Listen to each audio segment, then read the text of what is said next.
Welcome, ladies and gentlemen, to the 6th edition of the Soul Search webinar series for 2021. This one entitled Modernizing the Philippine Healthcare System for Universal Healthcare.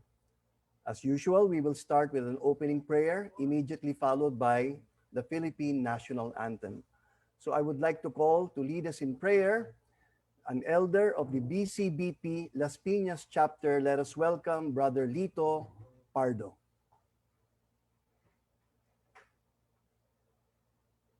Please unmute, Lito.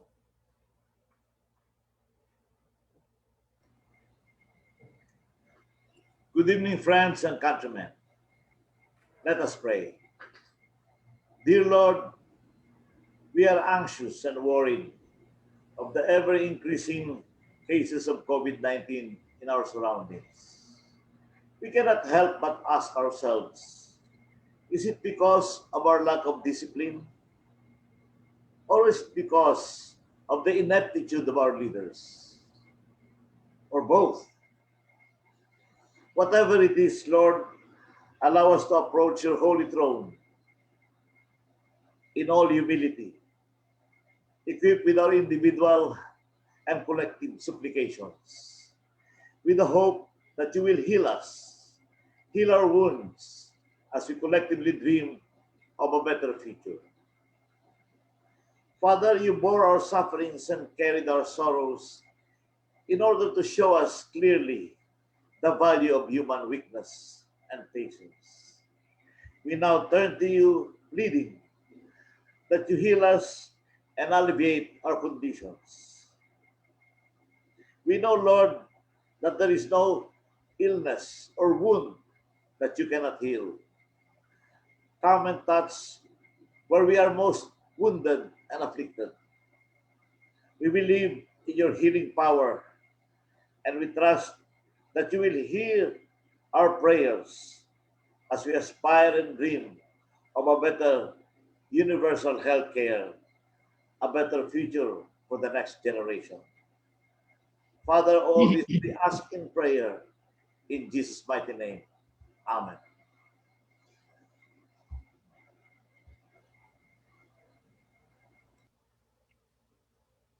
Mga kababayan, ang pambansang awit ng Pilipinas.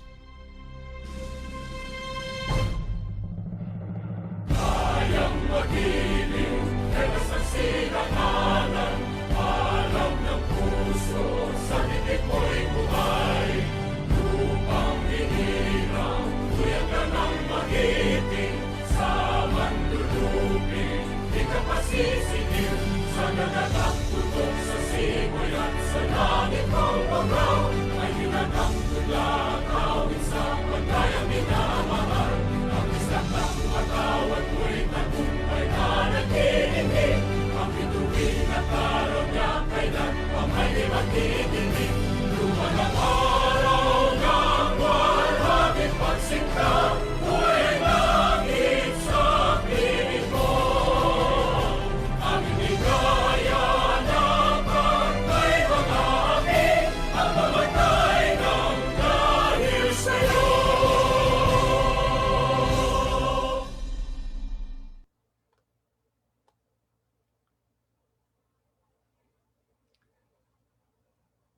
Thank you very much.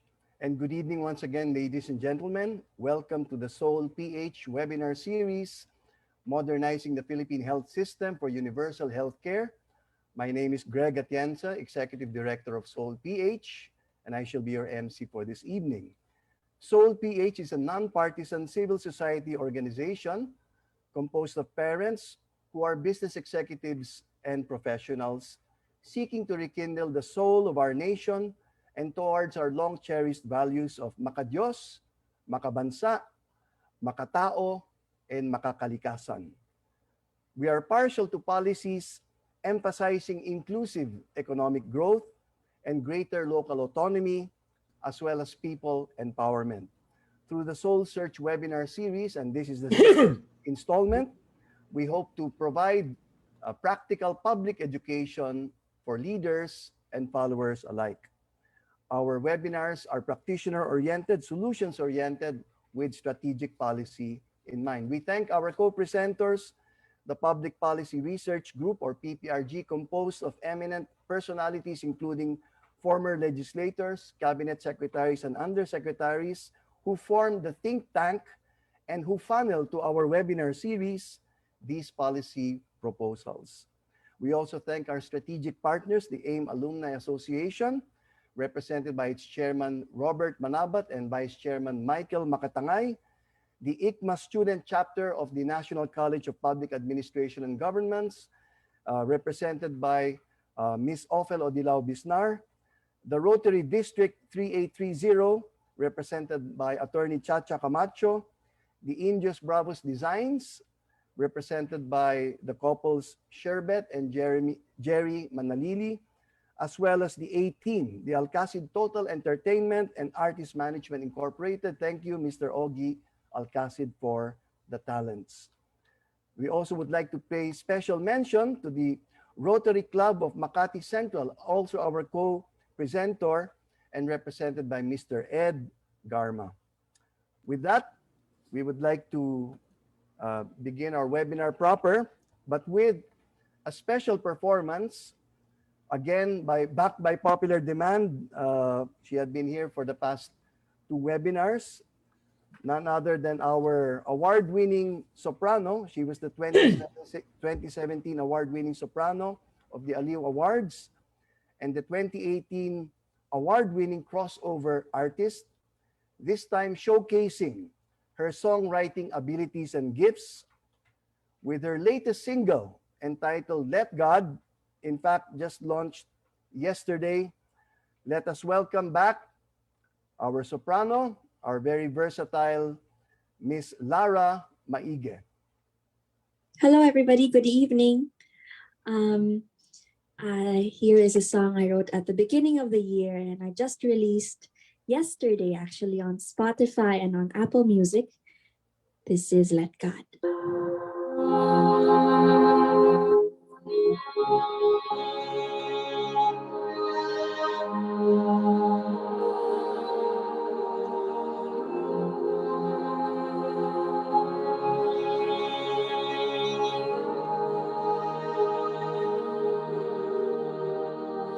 God is telling me to be patient.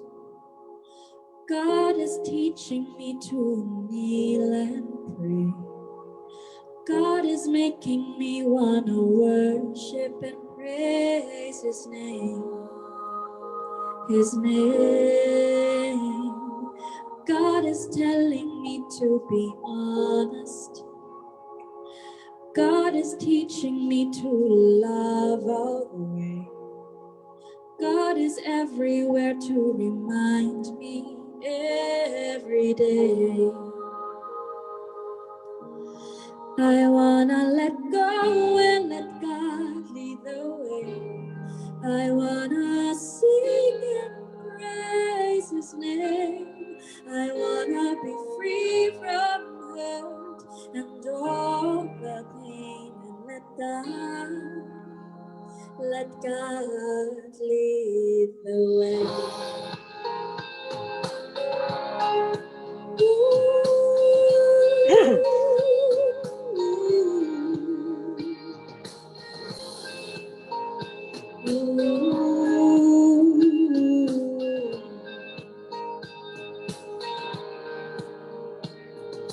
God is making me understand this. God is telling me to embrace the pain. God always has a better plan, and I'm trusting His ways.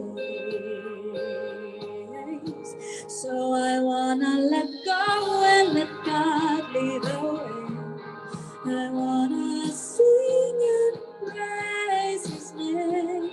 I wanna be free from hurt and all the pain, and let God lead the way. I lift up to You everything I've been going through.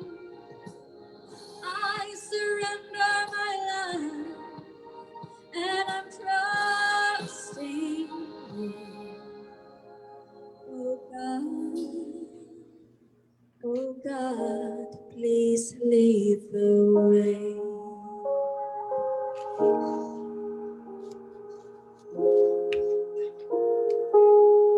Thank you very much, everybody.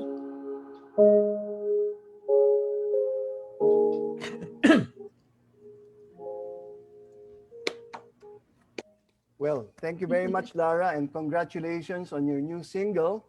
Thank you Do so much, Sir Greg. do visit her and stream her on Spotify and iTunes. As well, you might want to subscribe to her YouTube channel and click on the notification bell for her many music videos. So Yes, thank you very please. much. We And shall I'll have see you Lara. later. I'll see you later, Yes, Sir we Greg. shall have Lara back later. In the meantime, Bye. I would like to yield the floor to our moderator for this evening, who shall preside on the webinar proper. He is none other than the former Senator of the Republic of the Philippines, former Secretary of the Department of Interior and Local Government, as well the former Governor of Laguna. Let us welcome our moderator for this evening, Attorney Joey Lina. Thank you. Maraming salamat sa iyo, Greg. Magandang gabi po sa inyong lahat, mga minamahal kong kababayan. Dadagdagan ko lang yung sinabi ni Greg. Ako po ang chairman ng SoulPH. At ito po ang ikalimang SoulPH webinar. This is a series that will extend up to maybe September or even October of this year. We already had 5 webinars, namely the one by former Associate Justice of the Supreme Court, Tony Carpio, on the arbitral ruling on the West Philippine Sea, followed by former Secretary of Education, Armin Luistro, who is present in today's webinar. Then he was followed by former Secretary of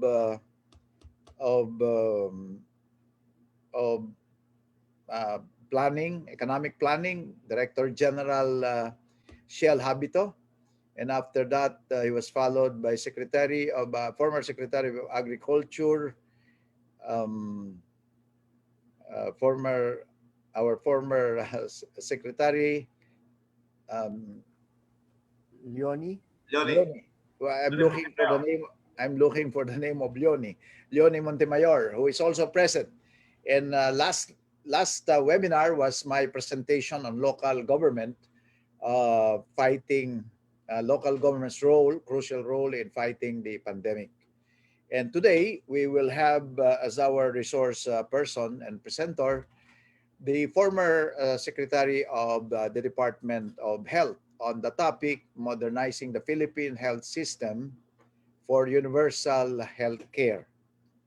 Let me introduce my former colleague in the cabinet, Secretary Manuel M. DAYRIT, or Manulet to those who are close to him.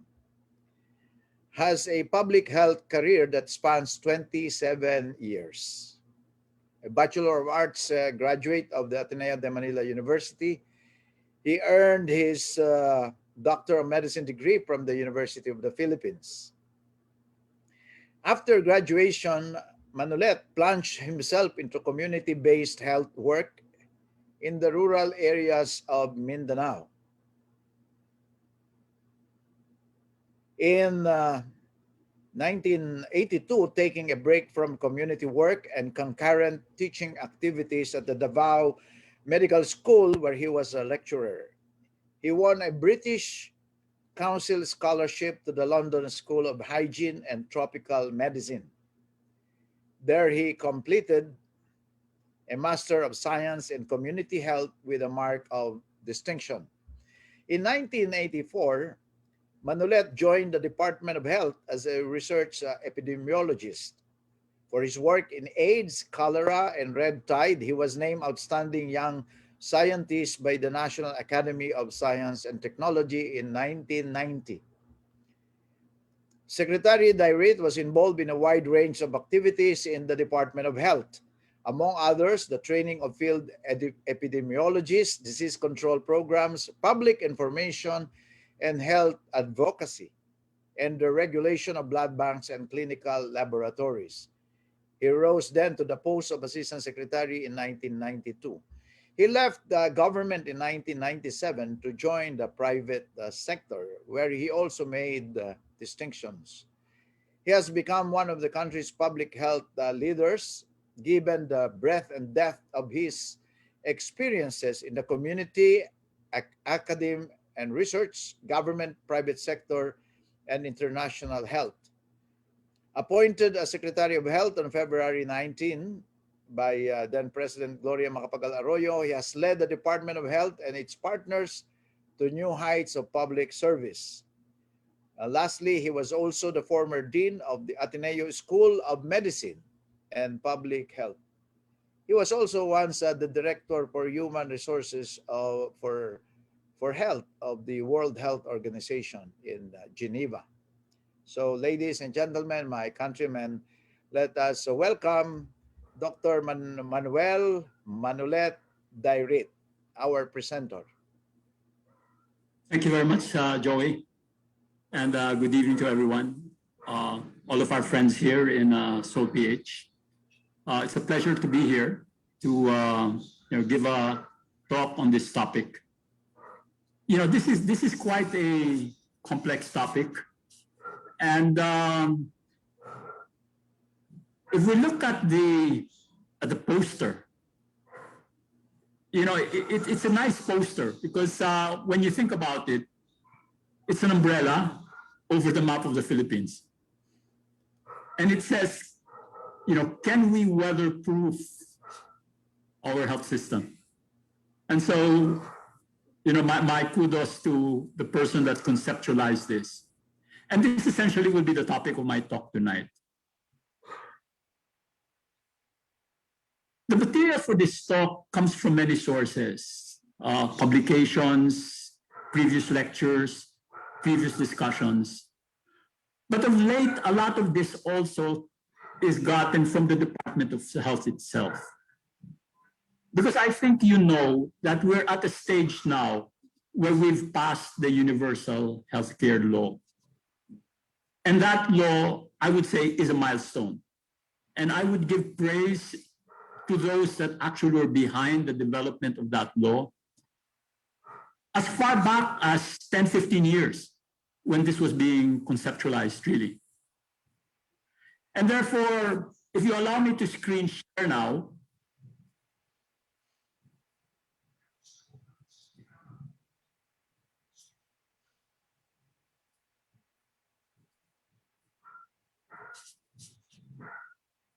in this talk, I'm going to go through the vision of universal healthcare. Okay, and that vision really has been developed over many years. The second part of the talk is about to talk about, what's the current status of our health indicators. And we're really monitoring just a few of them. And I'll compare that to other countries. In the third part, I'm going to talk about how a health system should work, because essentially this is what this talk is all about. And eventually have some recommendations towards modernizing our health system. As I make these recommendations, I make them in all humility. They're not going to be complete. They're not going to be as comprehensive as we would want. We wouldn't have the time to discuss all of that. But my purpose for this 45 minutes or so is to actually give you a feeling and an intellectual grasp of what we're dealing with in terms of the health system, so that we can discuss, how we can move forward as a country. So in part one, I'll discuss the vision, and these are essentially the points I'm going to cover. And this is part one of this talk. And I'm going to end with the UHC law itself. Let me begin with this diagram. What do you see there?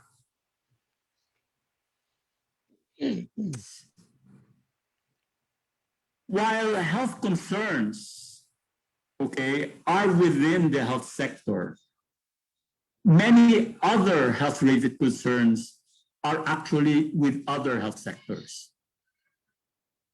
We often are preoccupied with healthcare, and if you follow my cursor, healthcare here in the middle, and you say, okay, that's the Department of Health and all health-related institutions, including the private sector. But we have to understand that healthcare intersects with a lot of other concerns. Water sanitation, for example, which is not within the Department of Health. Food security, which is really within the agricultural and trade sector. Climatic conditions, what? Ecological, environmental sector. Think about education and literacy. The education sector and its role in health, not simply healthcare. Work conditions for labor. And of course, the issues of poverty. What I'm trying to drive up here is that health is a multi-sectoral concern. The Department of Health per se would be talking about healthcare or health services. And that will be somewhat the focus of this talk. But we have to remember that for good health, many sectors are involved and all public policies are involved. This is very clear with the Sustainable Development Goals. There are 17 of them. You can look at them. I'll give you a few seconds just to look at them. This is the Health Sustainable Development Goal, number 3.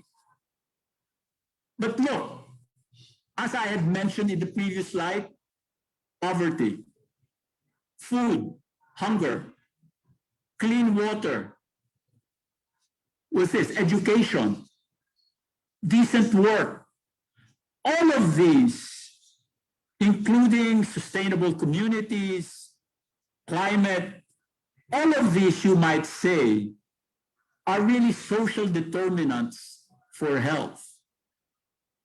If we do not pay attention to poverty or to food security or to clean water and sanitation, we cannot have good health. And it's very clear when you see what the indicators are for SDG number 3. And these are the indicators. The targets are reduce maternal mortality and preventable deaths in children. Fight communicable disease, including, for example, HIV and now COVID-19.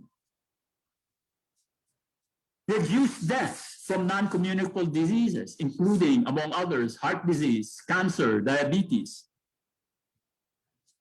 Prevent and treat substance abuse. In a sense, President Duterte's whole administration looks at this one target. Reduce vehicular accidents and deaths. That's actually under what?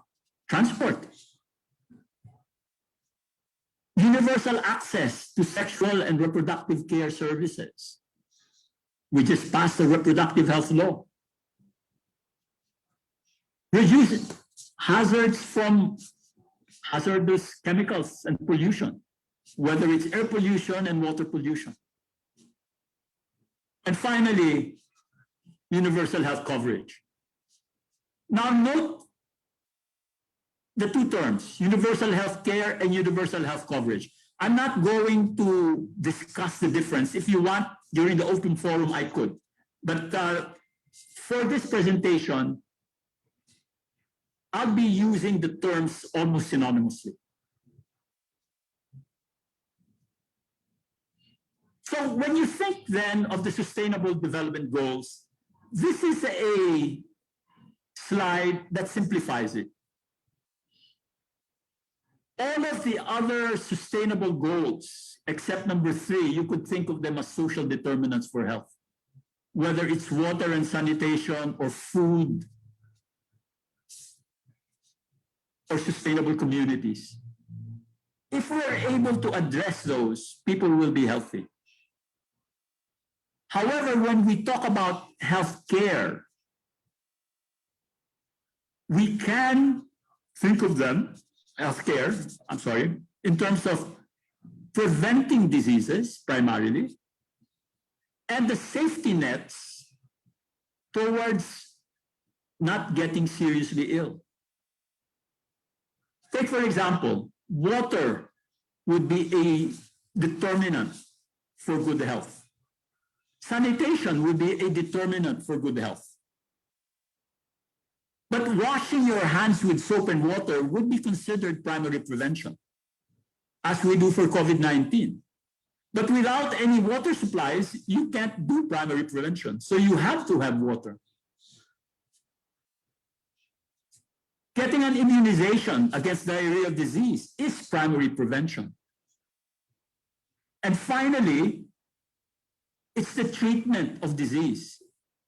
Here at the bottom, medical care and tertiary prevention. After we have been able to defend ourselves through our social determinants, primary and secondary prevention, we go and treat the disease. Much of our problem is we often think primarily of treating disease rather than investing in everything else before you get seriously ill. So the UHC law, in a sense, covers all of these, and I will explain that later.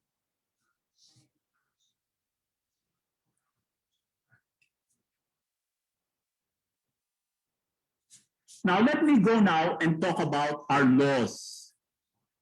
As I said, we've come a long way to develop a law that was passed in 2019.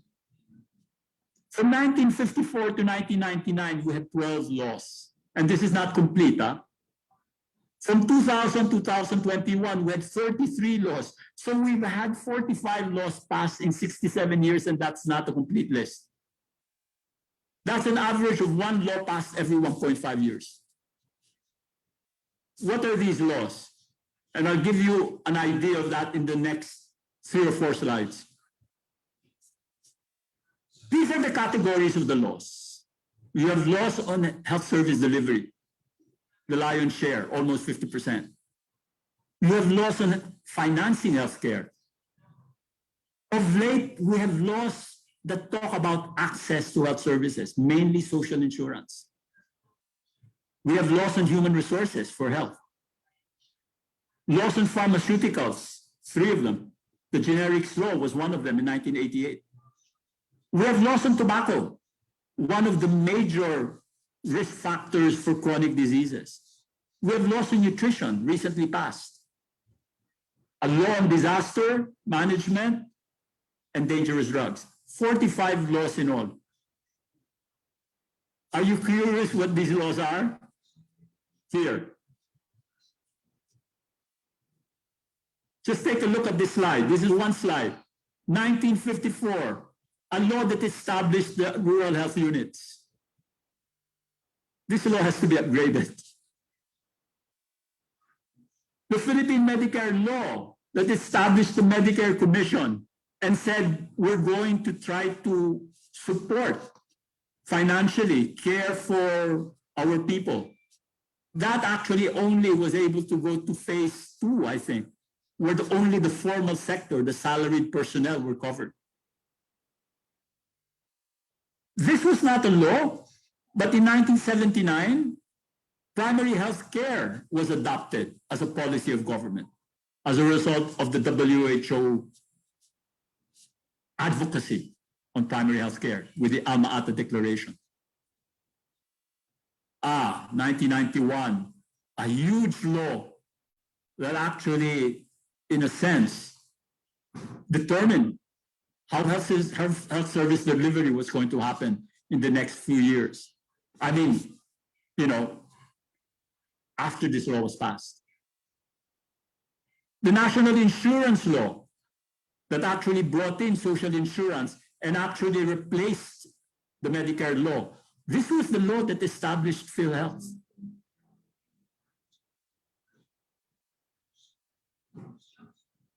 Look at these other laws. A law on tobacco regulation. This would be connected to the sin tax law in 2012. But the sin tax law was passed to provide resources for social insurance, for PhilHealth. An administrative order during the time of President Benigno Aquino, which actually set up, in a sense, for the UHC law of 2019.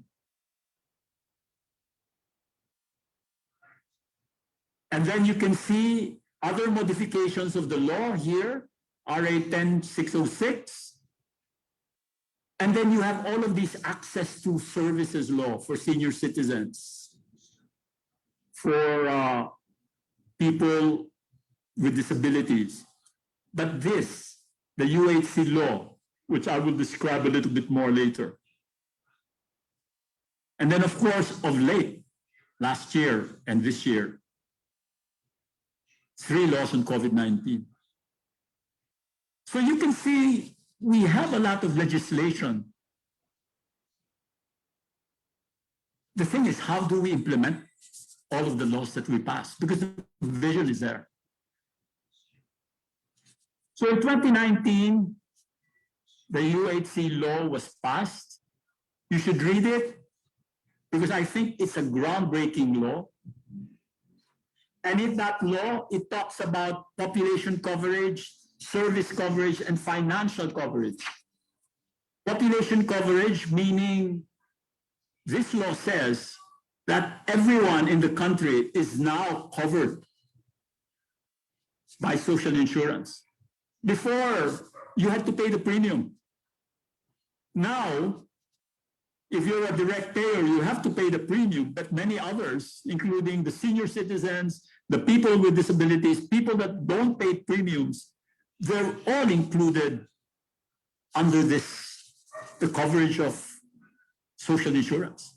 That is a massive change in policy. It also talks about service coverage, meaning to say that the services that need to be provided to people. And this includes, among others, preventive, promotive, curative, rehabilitative services. It talks about giving an outpatient benefit, something that isn't still available under PhilHealth. It talks about strengthening our primary level of care and assigning a primary physician to every citizen. And it talks about the national government and also the local government financing both population-based services as well as individual-based services.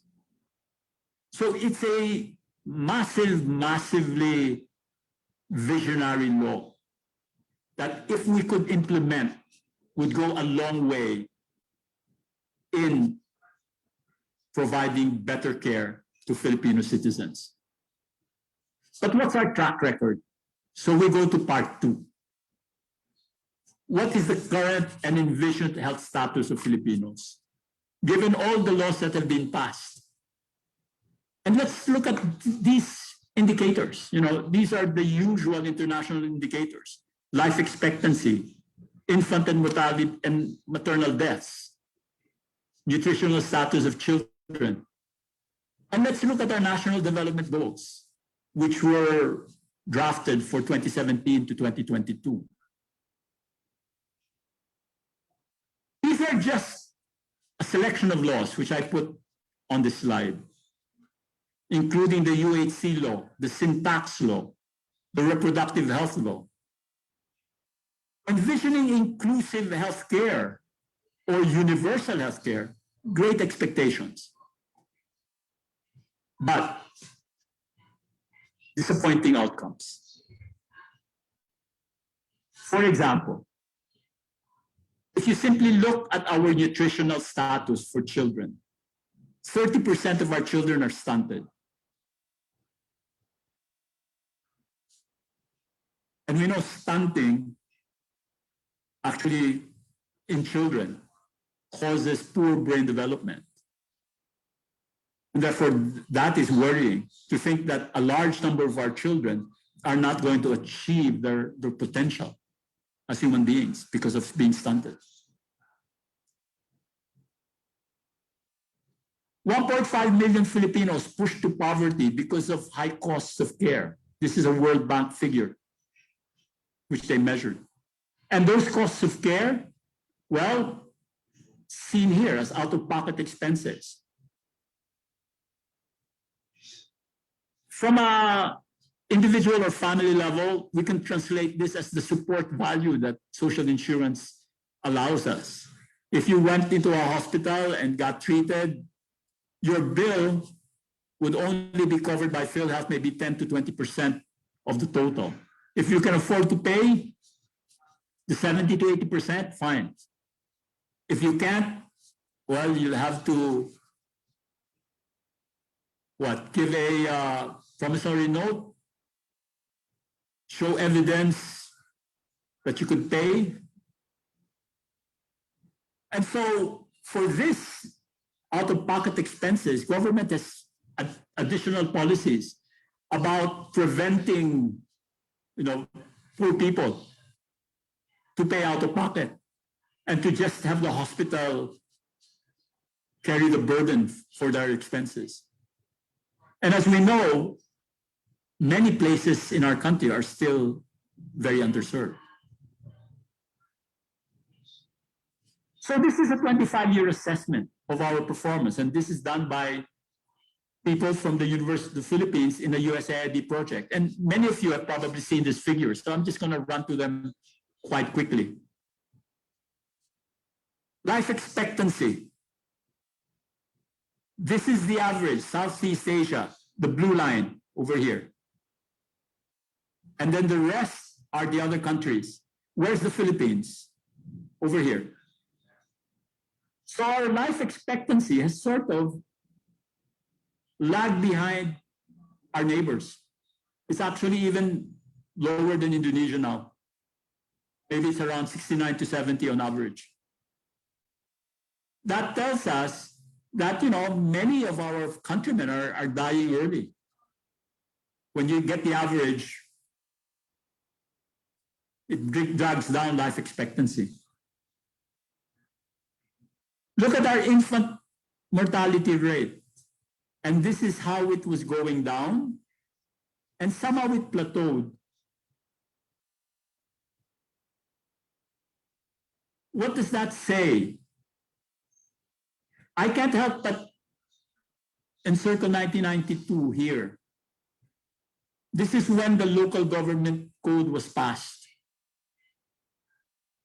And analysts say that somehow, because of the precipitate passage of that law and its implementation, local government health services, were not in a position or equipped to maintain the services that had been provided by a unified system. The evidence is here. Look at our maternal mortality rate. Again, compared to other countries. This is the Philippines, this line over here. There has been no improvement in our maternal mortality for almost 25 years.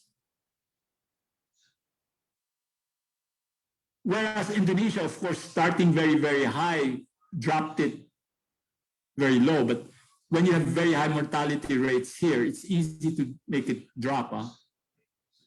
It's much, much harder to bring down your maternal mortality rate when you're at these lower ranges, particularly with the other countries like Thailand and Vietnam. But they brought it down.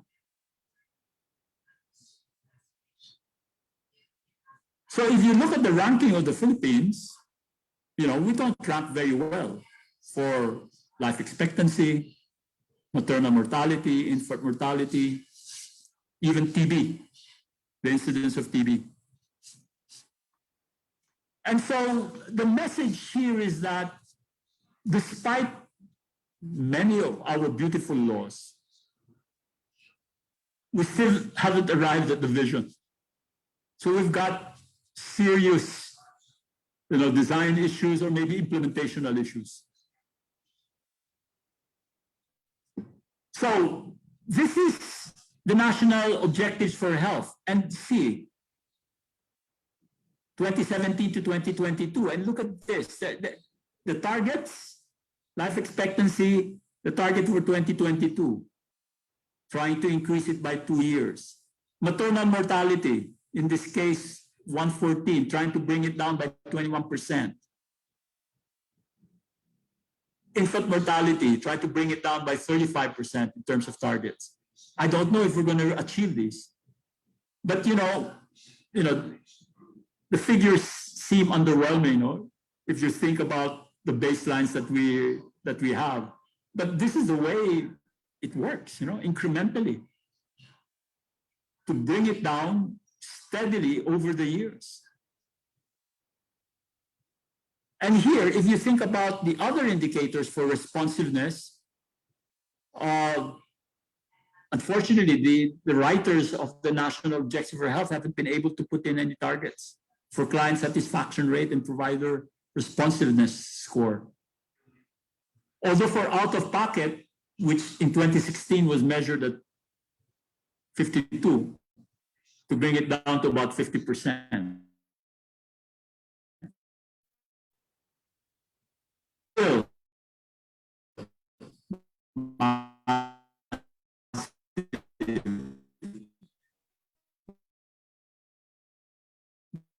because do you know what I think it's out of 10% less.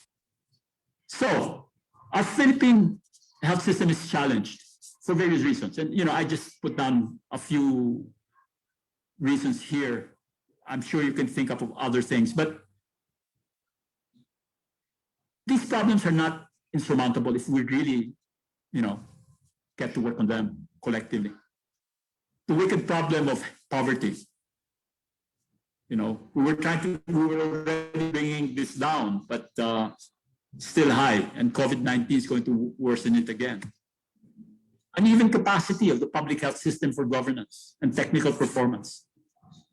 In some places good, in other places not too good, particularly in a very difficult geographic layout that we have, which is archipelagic. Lack of skilled, motivated health workers at various levels and operating units of the health system. We know that. This one, inability to upgrade institutional capacity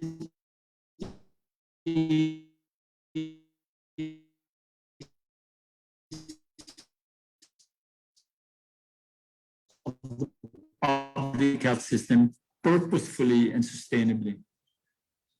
Because this is what we really should be doing. We tend to be mired in very poor institutions. Loss of synergy of the whole system, given the decentralization of its parts. That's just a fact.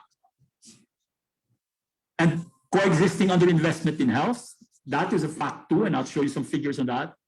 And poor utilization of scarce resources due to bureaucratic quagmire. We know that oftentimes the consumption rate or the utilization rate for government budgets of DOH, are less than 90%, 99%. Huge amounts of money are not spent. So how should our health system work? Part 3. And here this is really more like an academic discussion, but just to give you an idea of how a health system should work. I'll give you parts and functions of the health system, the aim of the system, and progressive realization of universal healthcare. Start by saying that, the health system really serves people. And it serves people in different circumstances, different geographic areas, different ages, different occupations, mothers and children, old people, young people, urban, very rural. We've got it in the country. Old people, young people, So people need healthcare. How does a health system provide that? You know, a health system is an organization of people, institutions, and resources to deliver the health-related services. Now think about the variety of people, the variety of geographic areas, and so on and so forth. Then you can understand how complex a health system has to operate to do this. And these are the components of the health system. This is from a WHO slide. This is quite academic. You know, you must have a workforce, information system within the health system, access to medicines, financing, certainly leadership and governance for service delivery in order to achieve all of these goals of improved health and a responsive system. But let me show that in another way. Okay? Start with a definition from WHO, just to simplify things. A well-functioning health system working in harmony is built on trained and motivated health workers. So we have to be able to conserve our health workers and deploy them properly, motivate them well, salary them well. We have to have a well-maintained infrastructure, whether it's hospitals, health centers, laboratories, and a connection between all of them. A reliable supply of medicines backed by adequate funding. Certainly very good policies to run the system. And because of the interconnectedness of our globalized world, the capacity to control and address global public health threats. And we're seeing it now under COVID-19. So this, for example, could in a nutshell be some working definition for a well-functioning health system. But the aim of any health system is to maximize the attainment of the goals. And you know, every health system has a different goal, in a sense, depending on the country. And in our case, we have to be very clear what we want our goals to be, because these have to be adjusted according to our own values and what, you know, emphasis we put on these values. And they are conditioned by contextual factors outside of the health system. For example, our country's wealth, our people's educational level, political factors, and so on and so forth. But in the end, our health system has to maximize attainment of our goals.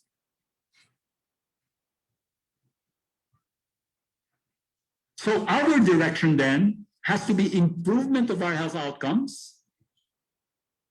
We have to strive to ensure all people have access to quality health services without facing financial hardship.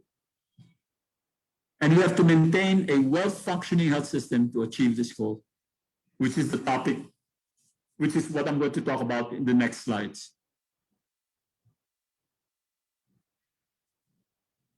Functions and objectives of the health system then. Improve health or improve health outcomes. Responsiveness to people's expectations. And financial protection. This is what we want our health system to be. How are we going to achieve that? Well, we have to have good oversight over the whole system. We have a public-private type of system. In the end, government has to provide that oversight, working very closely with all of the stakeholders within the system. The system has to create its resources. You raise it from taxes, maybe loans, maybe from people. In Singapore, for example, part of the creation of the resources is to have people invest and have savings for their healthcare. And having raised those resources, we have to use them properly. We have to pool them if you're going to have a social insurance system so that we can have economies of scale. We can't fragment our financing vehicles. That doesn't work. And all of these have to input into service delivery towards our objectives.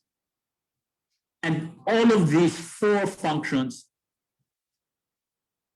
have to engage the community and society.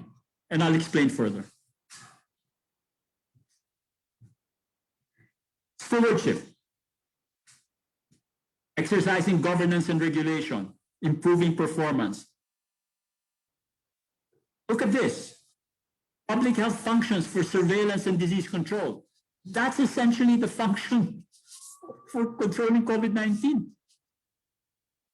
And the stewardship around that. And this is just a curve of our cases. And as you can see, our cases just kept going up and up and up. And if you look at this, where we had a spike here, and this was in March, compare it to Taiwan, Vietnam, and Thailand. They flattened the curve.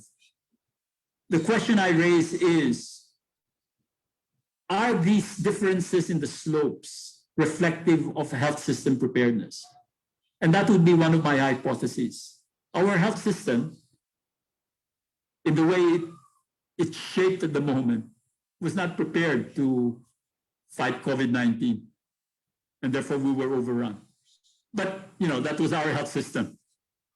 Other health systems that are richer than ours were overrun too, but they had their different dynamics.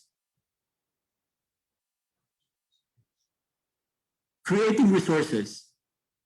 So raising the revenues, investing in people, and managing the revenues. When you look at the revenues and the expenditures, this is how it works out. And this is from Philippine Statistics Authority. Our health expenditures are really funded by households. This is out of pocket. And this includes not only, of course, hospital expenses, but all of the consumer expenses for buying even, luxury products that you might not need. But this gives you an idea that our health system is still really driven by households. Government funds a smaller percentage through these schemes, and voluntary insurance schemes even less. But this is just to emphasize that the financing of our health system is really from private individuals. What we'd like to do is bring this down, like Thailand, and to rationalize it so that people are protected from financial catastrophe. That's really the goal there. But if people can afford, they can do the co-payments. But in the end, the goal is nobody becomes poor because somebody gets seriously ill in their family. And then we go to service provision, which involves both personal or individual-based and non-personal or population-based care, and providing access to a comprehensive range of health services. This gives you an idea of all of the types of diseases that happen in the country, and they're generally classified by these colors. Red for communicable, maternal, neonatal, nutritional diseases, non-communicable diseases in blue, and injuries. It is for these diseases which affect individuals that PhilHealth develops their packages. For example, here, you would have a pneumonia package or a package for a Z benefit like heart surgery. But those are expensive packages, huh? To protect the individual for financial catastrophe. And then what PhilHealth does is really try to study packages that they can deliver or they can support and provide the reimbursement for them. And of course, the reimbursement nowhere approximate how much hospitals would actually charge. But this gives you an idea of how complex development of benefit packages can be, given the types of illnesses that are prevalent. And finally, engagement, involving individuals, families, communities, and working with stakeholders. You know, this is a very, very important part of working in the health system, and probably not very much attended to. But in 1977, 78, Halfdan Mahler of WHO actually said this, that primary healthcare, translate this to universal healthcare, okay? We can say universal healthcare starts with people, their health problems and their active involvement in solving them. So every individual actually contributes to achieving universal healthcare by keeping healthy.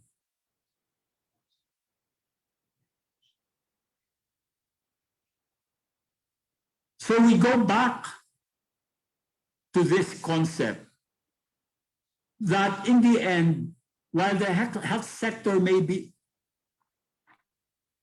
charged with health services and health care, we have to promote health in all of the public policies, whether in the agricultural sector, in the labor sector, in the educational sector, in the transport sector, because they all contribute to health. If we're polluting our environment and many people are getting asthma and getting chronic lung disease, they go to the hospital because we've polluted our environment.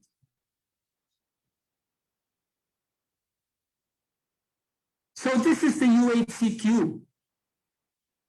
We have, at the stroke of a pen, in 2019, achieved population coverage because all Filipinos are now covered by social insurance.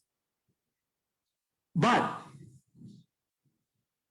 the service coverage, meaning to say the services that are provided, well, that needs to be widened.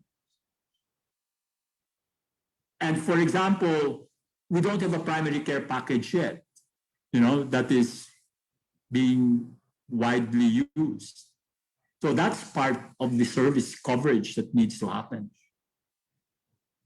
And then, of course, you need funds for all of these, and therefore people have to contribute to these funds. If we're not contributing to the pool of funds, there's nothing to use to cover the cost, which is here, the financial coverage. According to DOH, they want full support value of hospital costs by 2030. I don't think that's going to happen. But that's the ambition. Meaning to say, we want greater support value for your hospital bill. But we have to be wise about, these hospital expenses, and also be smart about preventing people from entering hospitals if we can help it. For example, dengue. If we don't prevent a dengue outbreak, huge number of people go to the hospitals to be treated for dengue. When we could have prevented it, either by environmental interventions to control the mosquitoes or through vaccination. But, we lost the opportunity to use the Dembactria vaccine. So some recommendations towards modernizing our system. I'll talk about broad areas of reform, integration of provincial and municipal systems, primary care level, public and private referral networks, not in any way comprehensive, but just to stimulate the discussion. These are the broad reforms recommended by WHO in 2008. We've already discussed it. Universal coverage, which includes population coverage, service coverage, and financial coverage. This eventually inputs into this by strengthening our service delivery. But, you know, if our service delivery is fragmented, referral networks don't work, you don't have proper personnel where you need them, you know, our health systems can't be people-centered. And we have to have what I was just talking about, all of the public policy reforms that promote health of communities. So when you think about it, this is what it's saying. We have to mobilize forces in society, health professionals, lay people, institutions, civil society, around an agenda to transform our health system. And that's what we're talking about now, to modernize it. And to have that system driven by the values of equity, solidarity, and participation. In detail, let me just give a few recommendations. I think eventually we'll have to find a way of integrating provincial and municipal health systems. I don't think we can reverse the clock and re-centralize, but we have to find a way of integrating provincial and municipal and find a way of better integration with national.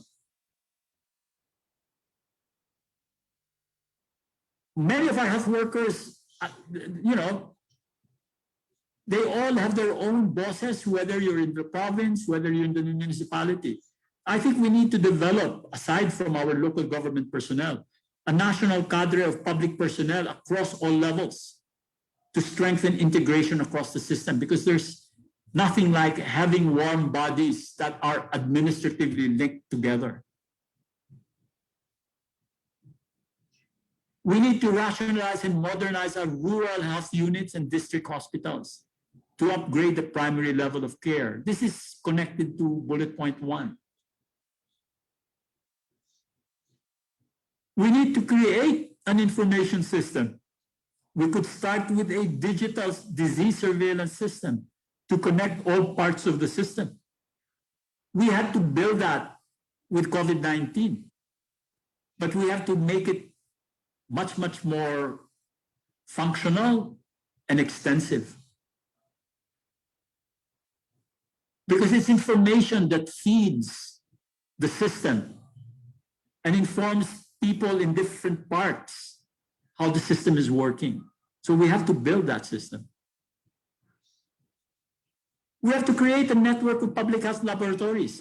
You know, we don't have any public health laboratories for disease surveillance and monitoring hazards. At the time of COVID-19, there was RITM. And then we've created 200, but you know, they're not really public health laboratories that have a wide range of capacities, including for, let's say, monitoring hazards, toxicological hazards in the environment, other disease surveillance issues. You know, there are many, many pathogens out there that need to be monitored. This would include biosurveillance. So we have to build that network of laboratories. We have to raise funds to fund all of these. Raise fill-out premiums, which is already in the Republic Act. And of course, maintain intersectoral synergy with, among others, these different sectors. So these are just some recommendations. Let me talk about some more details. Progressively realize universal health care through a systematic approach. This is from the law. Delineation of key agencies and stakeholders towards better performance. What does that mean? Population-based services under the new law. This is a DOH slide. You have to strengthen the primary care network, which is in the law. Strengthen epidemiologic surveillance systems, which I just mentioned. Health promotion programs, public emergencies and disasters response. These are just a few of the population-based services that have to be there.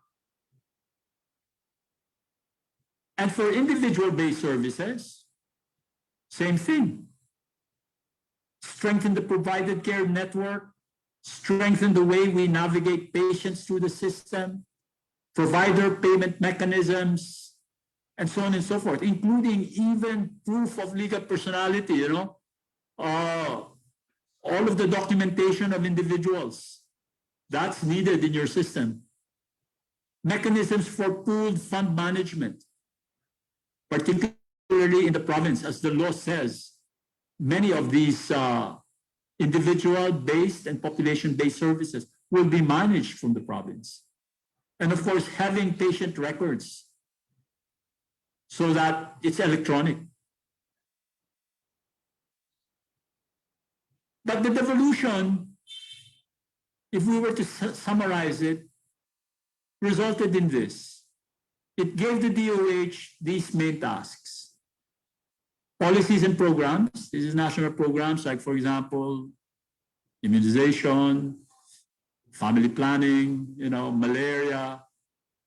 And then the DOH procures medicines which they give to the local governments. They do standards and regulations and they provide tertiary care. That's essentially what the DOH does. And then the local government code had the formula for internal revenue allotment and said, okay, municipalities and provinces, that's your money. And you then manage your system. And how does that look like? It looks like this. The red are DOH. And there's no administrative connection with the province. Just, technical and through programs. So there's no connection there. And the province has to administer the provincial hospitals, the district hospitals, and the district health offices. There's no administrative connection with the city health offices. And there's no administrative connection with the municipalities. So that's how our system's working. So, you can see it now in COVID-19. Diba?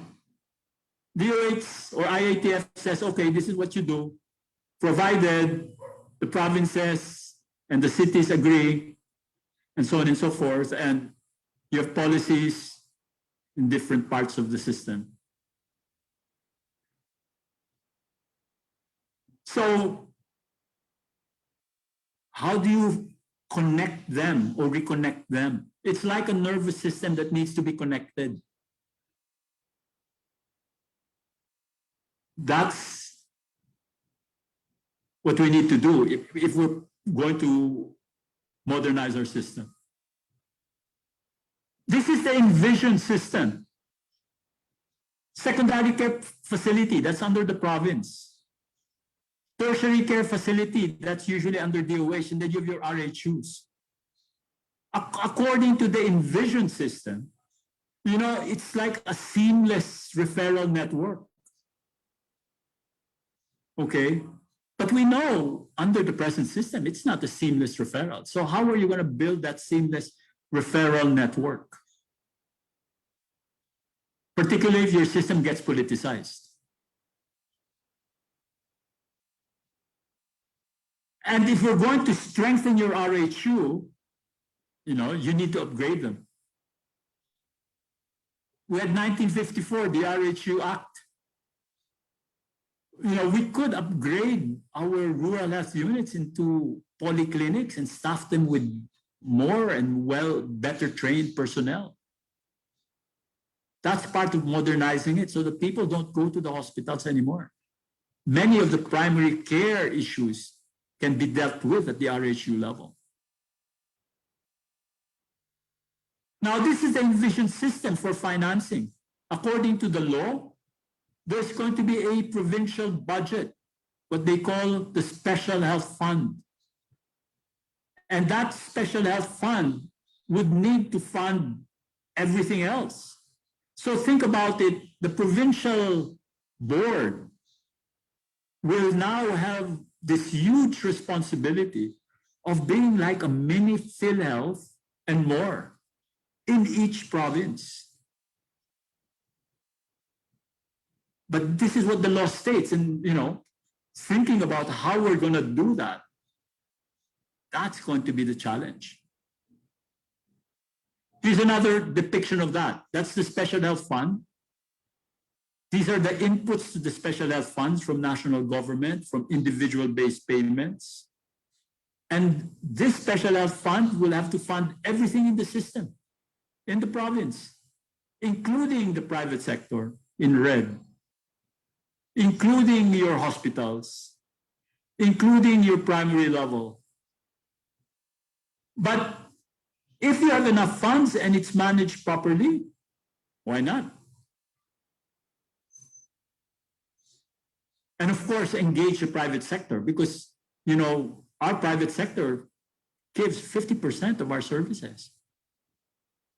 And can we improve contracting for the private sector? Government has an inherent suspicion of private sector. They talk about building referral networks. There's a public referral network. You can have a private referral network. Can you actually contract and pay a network to provide services in an area?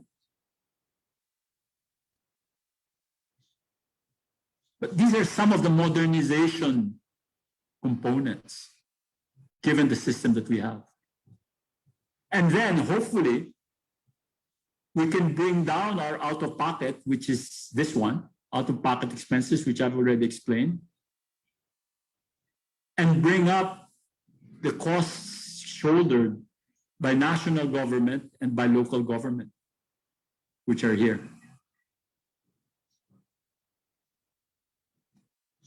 But in order to do that, you need to spend more. And this gives you an idea of the per capita expenditure of the Philippines compared to other countries. We're far, far behind in the per capita expenditure for health compared to Thailand, Vietnam, and Indonesia. Look, 2017.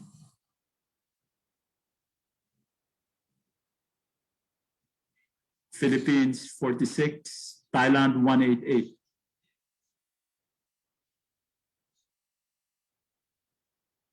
Vietnam, a little bit even higher. But if we're going to invest, we have to spend the money properly. So, going back to our priority list, it's the same list that I gave. Can we do it in the next term? Structural reform, integration of provincial and municipal, create a cadre of national public health personnel. We already have the DTTBs. They're national, but you have to engage them and make them part of a unified system. Rationalize our rural health units and district hospitals. Do a digital disease surveillance system, create our laboratory network, build our resources, and do intersectoral synergy. Can we do that all in the next term? It probably is going to go through 2 terms at least. And can we see that they might be completed, after 12 to 15 years? These are all theoretical figures which I've put here. But certainly if we're able to do that, we'll have a better functioning health system. Concluding remarks, lessons from other countries and lessons from the COVID-19 epidemic. This was a book written by this person, Britnell from KPMG, but these are what he identified countries were good at.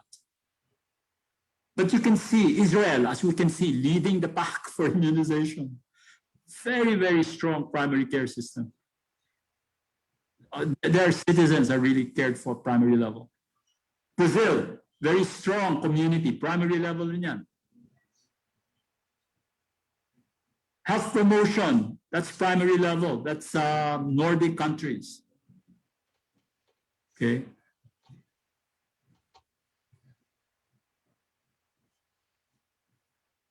Patient empowerment in Africa, that's a lot of that's primary level. And then you can see other countries and their strength. Japan, very strong for aged care.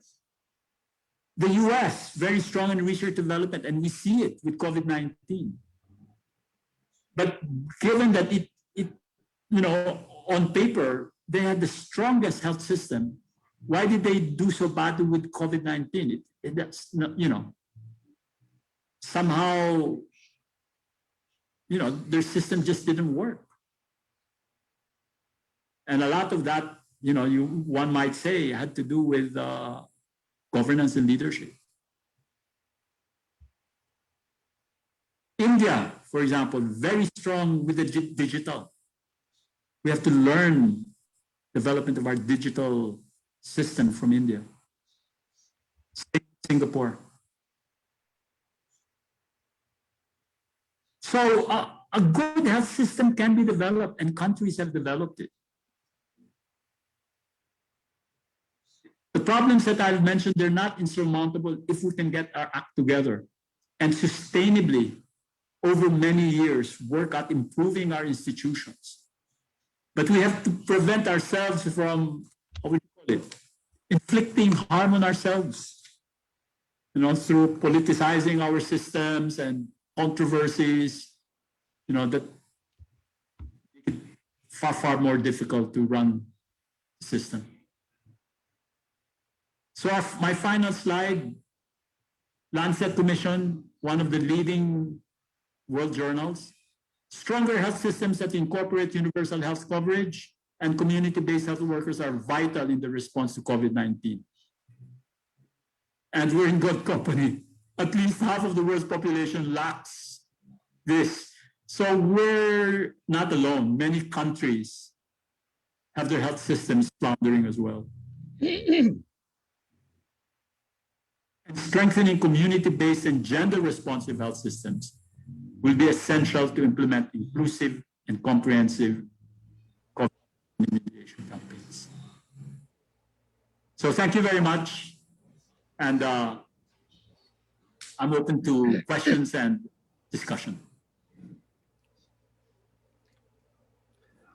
Thank you very much, Secretary DAYRIT. Let's give Secretary a big round of applause. Use your icon reactions. Thank you. Thank you, Joey. Thank you, Manolet.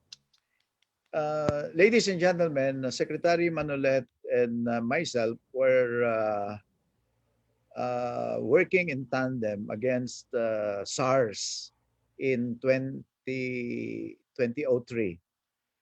In 2003. We coordinated very closely the DILG and the Department of Health. Yesterday, Secretary Manolet, I encountered Ed Manda, the former manager of the airport, Ninoy Aquino, MIAA. He was then the general manager of the MIAA. And we had a speaker in our Rotary Club, a doctor, Abelia. And after the discussion,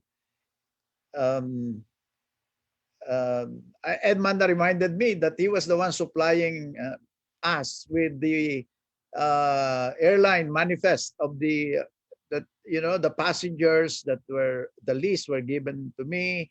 We shared it with the DOH, so we were able to track down the people who were returning from abroad, particularly Hong Kong and nearby countries which were hit by SARS. No, and to cut the story short, he was very happy that we did that kind of cooperation, and I think it did produce a lot of good, and the country did not experience so as badly as the other countries with SARS. Now, my question. Let me begin the Q&A, and the others can shoot their questions. They can use the chat box to shoot their questions. The Philippines has the highest, as the worst social, has the highest income equality rate in ASEAN. Okay, and the right to health, which is enshrined in our constitution, can only be best promoted and protected when you have a population that share the blessings of development, the blessings of more wealth. Because in the end, and no government can finance the entire health system of the people. They cannot provide all the healthcare services. Even in the US and even in the Scandinavian countries right now, government is also trying to push back because they cannot. They also are experiencing difficulty in providing universal health care. So, what will be the principal contradiction that we have to resolve? What's the biggest stumbling block to getting our people not stunted, have access to health care? I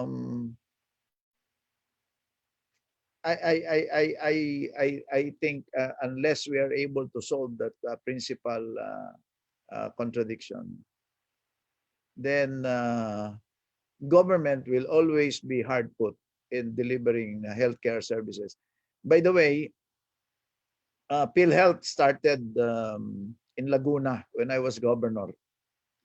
The test, Laguna was used as the testing ground, and they learned a lot from the test that they, including the outpatient department of PhilHealth.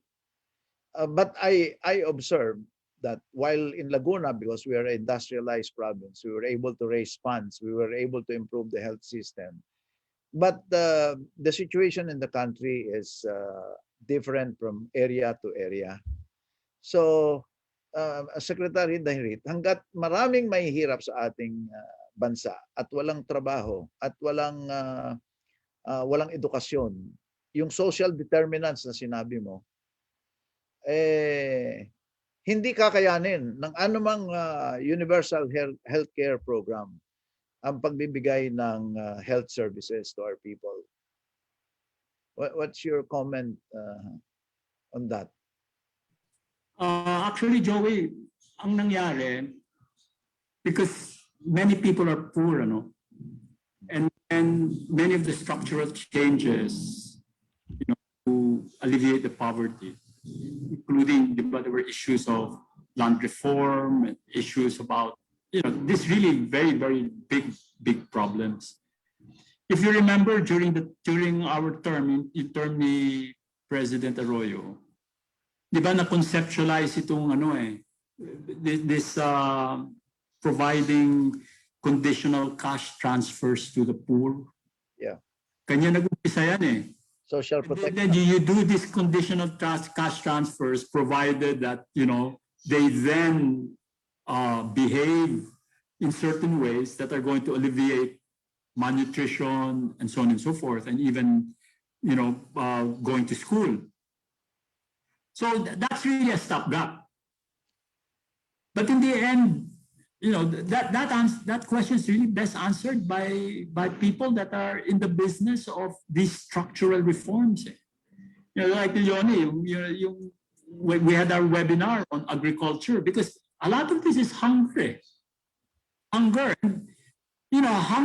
you can only do so much in giving people feeding programs. In the end, you have to hit it organically. People must have the right, must have the livelihood, and must eventually have the education. So we have to continue to alleviate poverty. institute these safety nets, conditional transfers, and whatever have you.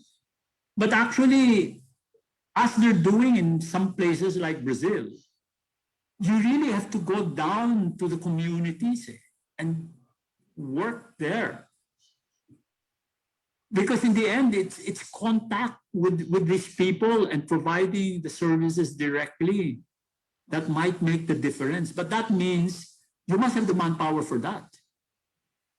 So you have to develop your system so that all of those services are there. Like for example, sa health lang, sa RHU level, you must have the capacity of not just treating in the clinic, but you have to have promotion programs that go down all the way to the household. And you have to devise really innovative programs, especially in places that are very, very far. Sometimes unreachable, you have to go by boat. So designing that system is part of the challenge. And then of course, you have a different context in the urban areas where you're talking about urban slums. Diba? So in a sense, it's thinking about all of those innovative programs and getting them to work to constantly apply pressure on the risk factors that drive stunting and wasting. Actually, kung isipin mo, Joey, that the programs that we are able to better implement are those where we have better control of the inputs. For example, immunization program. We have control of the inputs. We can buy the vaccine. We have a delivery mechanism.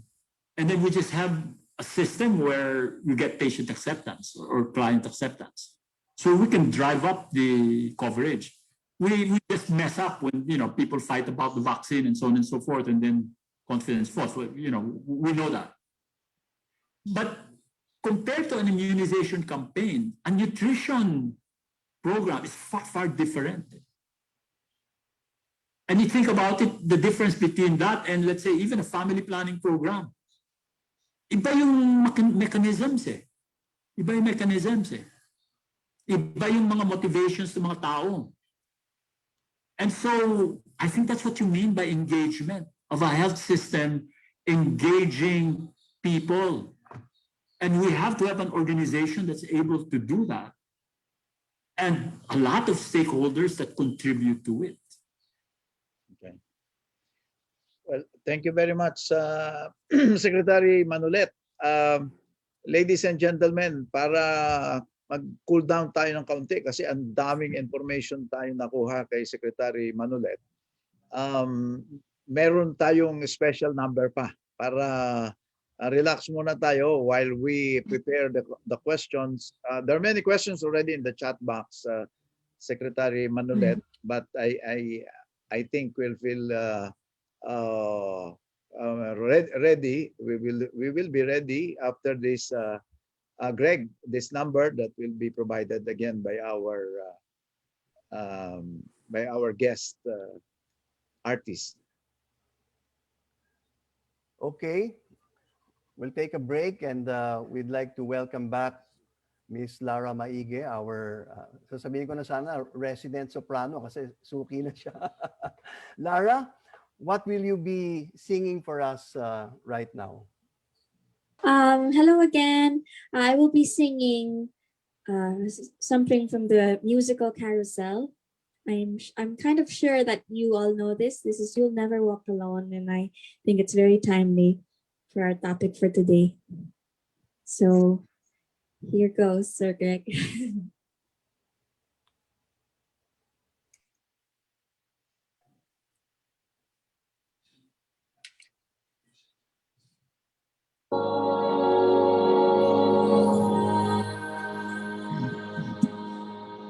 When you walk through a storm, hold your head up high and don't be the dawn. At the end of a storm is a golden sky and the sweet silver song of love. Walk on through the wind, walk on through the rain, though your dreams be tossed and blown.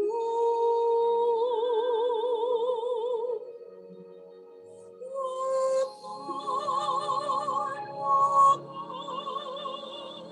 with hope in your heart, and you'll never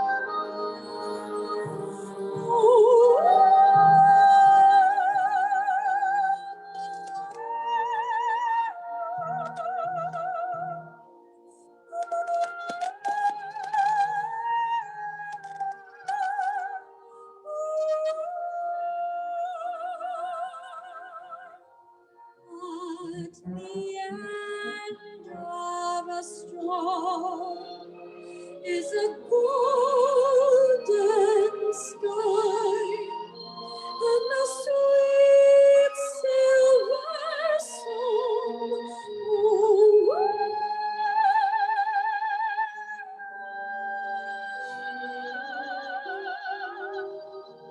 Walk on through the wind, walk on through the rain, for your dreams be tossed and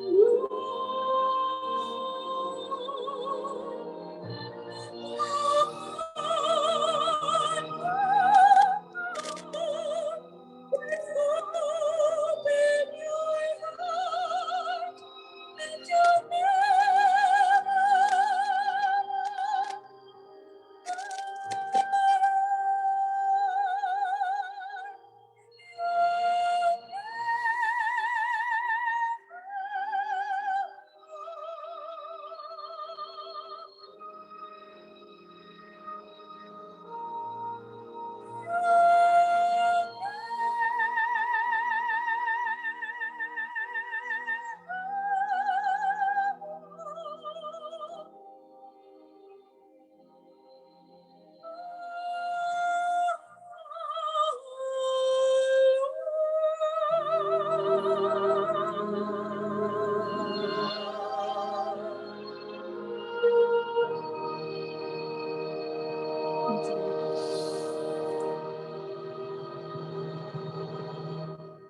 Thank you very much, everybody.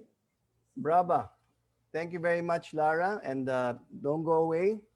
We have a photo op with yourself and our speakers. So may we ask the crew to bring in Secretary DAYRIT, of course. Hi, Secretary. Senator Lina. Hi, Senator. Hello, Lara. That was very invigorating, Lara. You can catch Lara, stream her on Spotify, and also subscribe to her YouTube channel. You subscribe to YouTube and you click the bell so you get notified of the many music videos that she comes out, and you will be invigorated. So here's a picture. All We have right. a-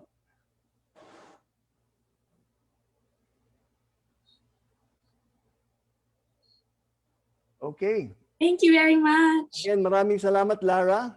Very Balik much ulit. also for having me. Bye. Thank you very much. Okay, Greg, we will prepare now the Q&A.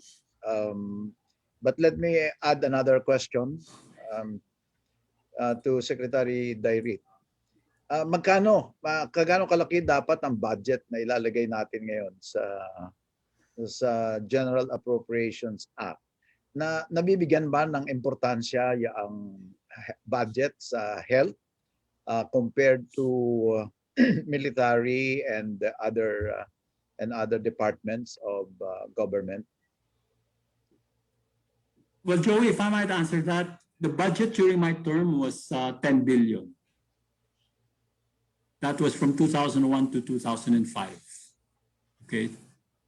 This is the year, it's 20 years since I assumed office, 2021. Through those 4.5 years, 10 billion in budget. Today, I think the budget of the DOH is anywhere, it went up as high as 160 billion. So 16 times more than we had. But a great chunk of that was actually going to PhilHealth. But still, you had a large amount of money that was going to the Office of the Secretary. So, it's not just the budget, it's the capacity of the whole organization. So that has to be hand in hand. And then you see, because a large amount of that budget is spent to procure, nationally procured supplies, vaccines, medicines, and so on and so forth. Pero these are commodities. It doesn't necessarily, well, they're important. Pero I think when you're talking about the health system, you're talking about capacitating it. So the people that should be eventually occupying positions should be better and better qualified as you go along. But the institution should be upgraded constantly. Ano yan? It's just a continuously turning wheel. During the time of President Ninoy, the DOH was getting money for health facilities enhancement, and a lot of money was being put there. The results of that, I'm told, because PIDS did studies, was mixed. There was some good infrastructure done, and there was a lot that was not done very well. So it's the quality in which these things are actually implemented. So if you think about it, if the money that we had was just used very well, I think aangat na tayo . Pero hindi nagagamit na mabuti . Di ba? At may bureaucratic quagmire. Di ba sinasabi nga nila sometimes, absorptive capacity, middle of the year, only 30% of the budget has been spent, 40% has been spent. There are a lot of these rules of the procurement and all of that. These are some of the things, these are some of the challenges that we were facing with COVID-19. Diba? And it's really being able to run the system efficiently and also corruption-free. But if your question is yung budget, bumaki yung budget. Okay? But, all of the things that I put down there, kailangan pinag-aaralan yan, tapos pinaplano yan, konti-konti. Actually, DOH learned its lesson, so I know the people inside DOH. That's why even in the crafting of the law, they said progressive realization. Okay. Because if we had known better, yung LGU government code, dapat ang sinabi doon, progressive realization. Hindi yung binigla. Kasi within months after the law was passed, DOH had to give to all of the LGUs. 6 months. Whatever. 6 months. Yeah. That's what the law says, in 6 months. Okay. Yeah, and that was really, a mistake, I think. If they had said, we have to progressively realize this devolution and prepare the LGUs better, because then, di ba, people didn't have a clue. Many of the LGU executives didn't have a clue about health. Now they know better, but that's 30 years down the road.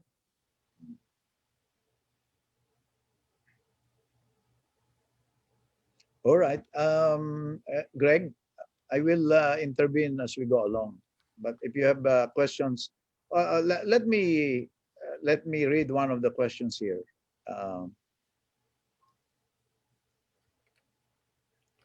What is your opinion, Dr. Dayrit, on the economic hold and control of pharma companies on medications, vaccines, and other medical products?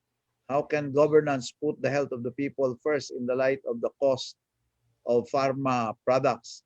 By the way, there's this controversy over the use of this how do you pronounce it? Ivermectin? Yeah. There was a report that the warehouse of the person who is distributing this ivermectin was raided today. I'm not sure. I mean, whether that report is accurate or not. But what is your answer to this question from Brownie Phoenix? Yeah, okay. Alam mo, we address that issue eh. You know, pharmaceuticals are a business eh. And these people recover their costs and they'll work the market so they can get maximum profits. But we actually have the laws eh, so that we're not taken advantage of. Yung generics law was designed for that. Diba? The use of generics before, because at the time they were all using branded medicines. And then the Cheaper Medicines Act, actually they have provisions there for even capping the sale of medicines. And there's also a provision there on, in emergencies that the government can actually suspend licenses and, have these products manufactured. So the way to work there is to use, for example, the capacity of PhilHealth to buy volume or of government to buy volume to drive down the costs. But you have to have a system to do that. In Thailand, they do that very well. In Thailand, they have a government agency that actually negotiates with the pharma companies. They buy in bulk and they drive down the prices of medicine. Ginagawa na nila yan. We can do it. Okay, pahabol na lang. Sa universal healthcare, the figure that is being mentioned to finance the universal healthcare is in the vicinity of about 300 billion pesos or 271. That's the number that I was reading.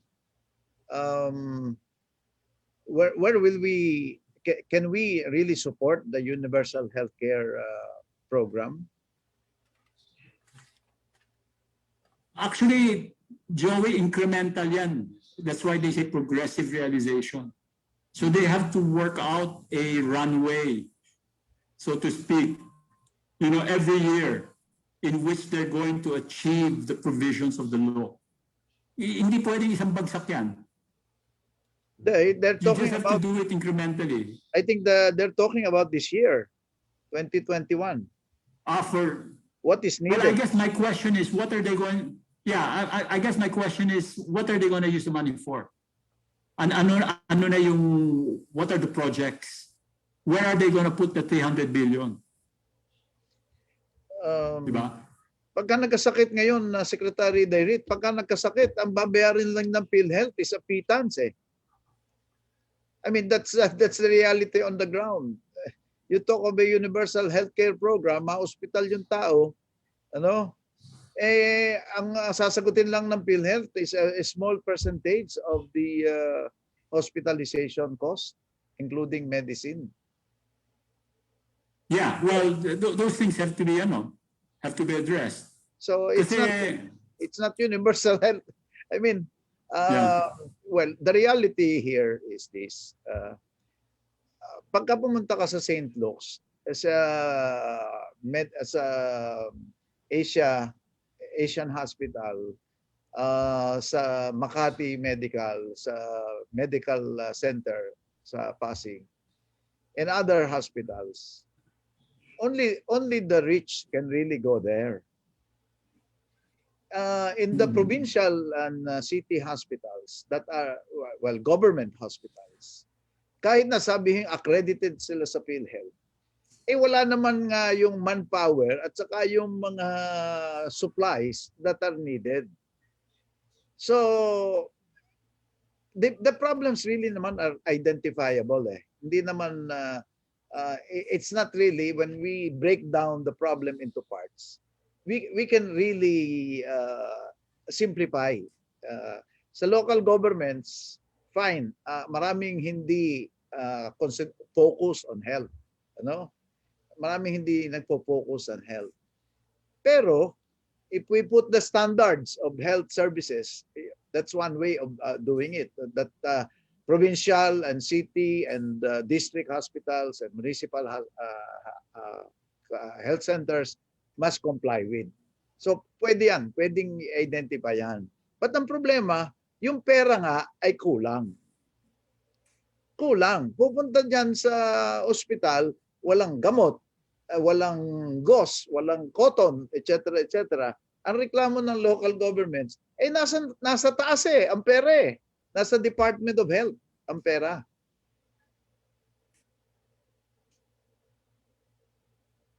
So anong reform ang well, ang ating ang suggestion diyan, darating na yung Mandanas ruling by next year, baka naman lumaki yung pondo ng local governments. Because under the local government code, dapat wala na yung regional offices. Pero ano nangyari? Since 1992, lumaki pa lang lumaki ang mga regional offices at lumaki ang budget ng DOH. Samantalang, devolved na nga eh. Devolved na yung provincial, city, municipal, hanggang barangay. Devolved na yung health services. So the dysfunction is in the way we are implementing the law, especially in the allocation of resources. Anyway, that was my last reaction. I'm doing the work of a reactor, Secretary DAYRIT. And then we can, Greg, you can read all the questions coming from the chat box. Well, actually, just to complement to what you said, pag yung funding from the Mandanas, well, that will increase whatever local governments get, di ba? Because they're getting more revenues from the revenue allotment. They're getting it from customs. And I think it's going to increase by a certain percent. Okay, but as I understand it, the conditions still apply, that those funds are not necessarily earmarked for health. Yes, correct. Diba? So local governments will still be in the same boat. Because if they're not going to spend the money for health and there are health expenses there, so health is not going to improve either. Diba? So there, you take your choices. It's not just a question of putting more money, Joey. It's I understand. A system that is synergistic. Yeah, of course. Yes. Diba? You want a system that actually is efficient and synergistic. Pag putol-putol yung sistema mo, think about it. The people that are in the provinces, kung walang connection yan, and that connection, well, administrative and technical, is very tenuous with people that can provide the know-how. Ano yan? They're lost. And it was shown here with COVID-19. The DOH actually was not able to provide guidance, technical guidance, and administrative guidance to the LGUs. They were lost. You have to have an organization that is able to do that. Kung hindi, they're gonna be adrift.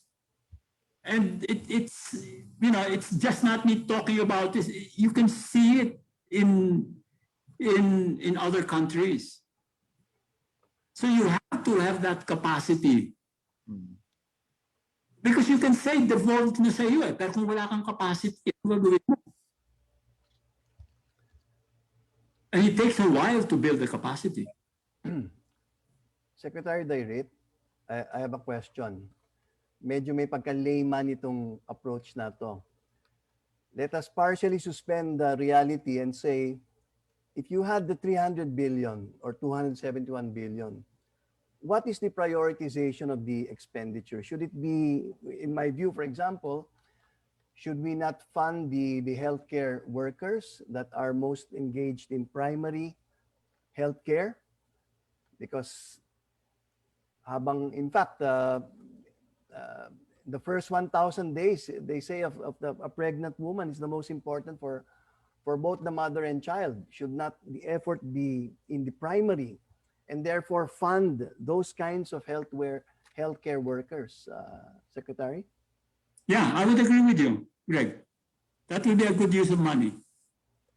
And then But move you, on the oh, yeah. move on the Oh. chain, move on, and Yeah. is that difficult? Can we not?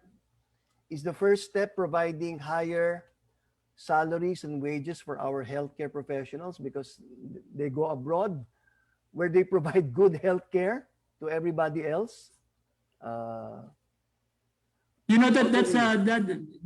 a good first step. But Greg, you have to know that actually the salaries already in the private sector are higher than even the private sector. I see. But still, people may not be completely happy with the salaries there. But if you go to many places, they'll tell you that the private hospitals, they're losing their nurses because they go to the government hospital. And then if you're in the government hospital, they're saying, people don't stay here, they're going to the RHUs because the salaries of the physicians in the RHUs are higher. So in a sense, if you think about it, legislators and policymakers have actually tried to address that. Mm-hmm. But somehow, nagkakaroon ng unintended consequences na... So that has to be planned as a whole. Okay. So makikita mo where the balance is particularly if you want to incentivize, let's say, going to places where you don't have any doctors. But if you're going to bring people to places where there are not doctors, you must build the facilities. Diba? And you have to create a system that's going to be viable. Then who is going to be the budget planner and decision maker for... That's where the stewardship comes in. Should we not therefore just empower the LGUs? Anyway, they're supposed to take it on by law and that the money is supposed to go with them. Why not therefore entrust it to them since... I think you probably, Greg, you probably have a situation now where you have a stronger balance of national and local government input. Kasi now, our LGUs are much more conscious and they're much more committed that compared to 30 years ago. Yeah. So you have to capture that kasi yung LGU mo, nandiyan yung political will. Yeah. And then you combine that with the technical muscle that a national organization can bring. But you have to make that mix work together. Yeah. So ganito yung that's where you're reinventing the way the system works and the way people behave. Kasi pag na-politicize mo yan, problema ka. Yeah. Well, like for example, Secretary, how is the budgeting done? Is it not a bottoms-up approach from, let's say, an LGU who's supposed to look after the healthcare and then compare these things with the national and stuff like that in order to provide for deficits or advice on which to prioritize? At least if the budgeting is from the bottoms up, there's a better chance it will be more relevant than if, it is top down and the money stays on top. Yeah. Ang assumption mo dyan, Greg, is that you have to have very, very knowledgeable and experienced people in the Provincial Health Board. Yan ang day-to-day reality mo. Do you have the type of people in your provincial health boards that can provide that input? So the national government and have a vision, yeah. We should train for budgeting. Kasi kung hindi, it's not going to work, Secretary. Yeah, and it's not just training for budgeting, it's having the vision. But having the vision, not only for the province, but the province really has to also look across with other provinces. Because you can work a system where you could have one hospital in one province that actually serves other provinces. Yeah. Okay. Diba? Other than each province creating their own hospital. Kasi gusto namin, may hospital kami. This is what you mean. The borders have to be porous and have to be seamless. Yeah. Once you have political jurisdictions that have all of these, vested interests, you'll get into problems. And I'm just talking about a system that works well. Okay. And a national government should be able to balance out all of those vested interests. Okay. Di ba? For the broad vision. Yeah. Pag pinabayaan mo yan, then you get what you know. Okay. And, it's very political. Anybody there, with who could be a political powerhouse, but they know nothing about health. Yeah. It causes really a mess. Diba? So, everything has to work together. That's really what you mean when you want to modernize the system. One last question, Secretary, because one of the bias of our webinars is we want to ask about from the perspective of the citizen, the bottom. What can we do? It seems to me that perhaps the more relevant thing is not to get sick. And therefore, an iwas bisyo campaign by the government might make more sense. And then the nutrition of prenatal nutrition might make more sense in terms of the targets you mentioned of maternal and child mortality. And yeah, all of those campaigns can be helpful. But in the end, dapat children are learning this in school. Diba? Na-inculcate yung values of cleanliness, the simple things that, stick with you as you grow up. Okay. Once those fundamentals are forgotten and wala. You've raised a generation of people that may feel that having a vice is cool. Secretary, which would we patronize? BCO or ivermectin? Well, VCO essentially it's a nutritional supplement. Okay. Even the clinical trials there have to show its effect against because there are doses there.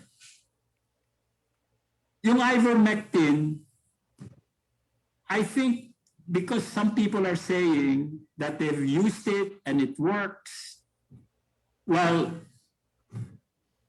they can convince others. But I think in the end, you'll have to go with what the regulatory authorities say because they're the ones that have all of the information to make a judgment on the scientific value of it. So for me, I'd wait for what the regulatory authorities say about it. And hopefully these regulatory authorities are also unbiased about reviewing the scientific data. Okay, Secretary DAYRIT, you believe in the principle of subsidiarity or local autonomy? You do believe that problems are better solved by those who are right in the face of the problems? As a general principle, Joey, as a general principle, yes, okay.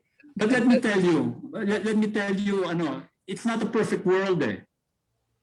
We can say, sure, subsidiarity should be supreme.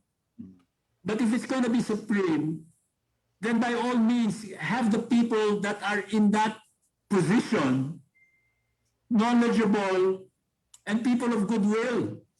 Mhm. Because in the end, that's what we're talking about. Eh? That's the point I'm going to drive at.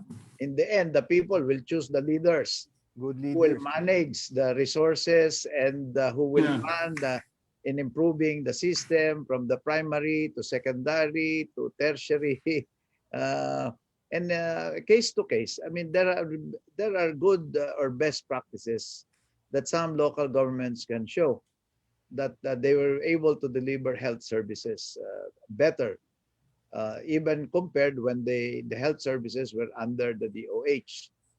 So a case-to-case basis. But in the end, the people will be the ones to answer the question: what kind of government do they want? A government that maximize the use of available resources, that knows how to manage the the territory and improve the welfare of the inhabitants. So in the end, and to all the people who are here in this webinar, in the end, it's the people themselves who will choose the leaders, and we deserve the leaders that we have. It's plain and simple. Yeah, Joey. Pero let me say this, because there are very good local government officials. Okay, they are very good, and we should support and compliment them. But in the end, really, because I've talked to some of them, in the end, their question is, who can we turn to if we need, the type of technical guidance, the type of visionary thinking for what should be done.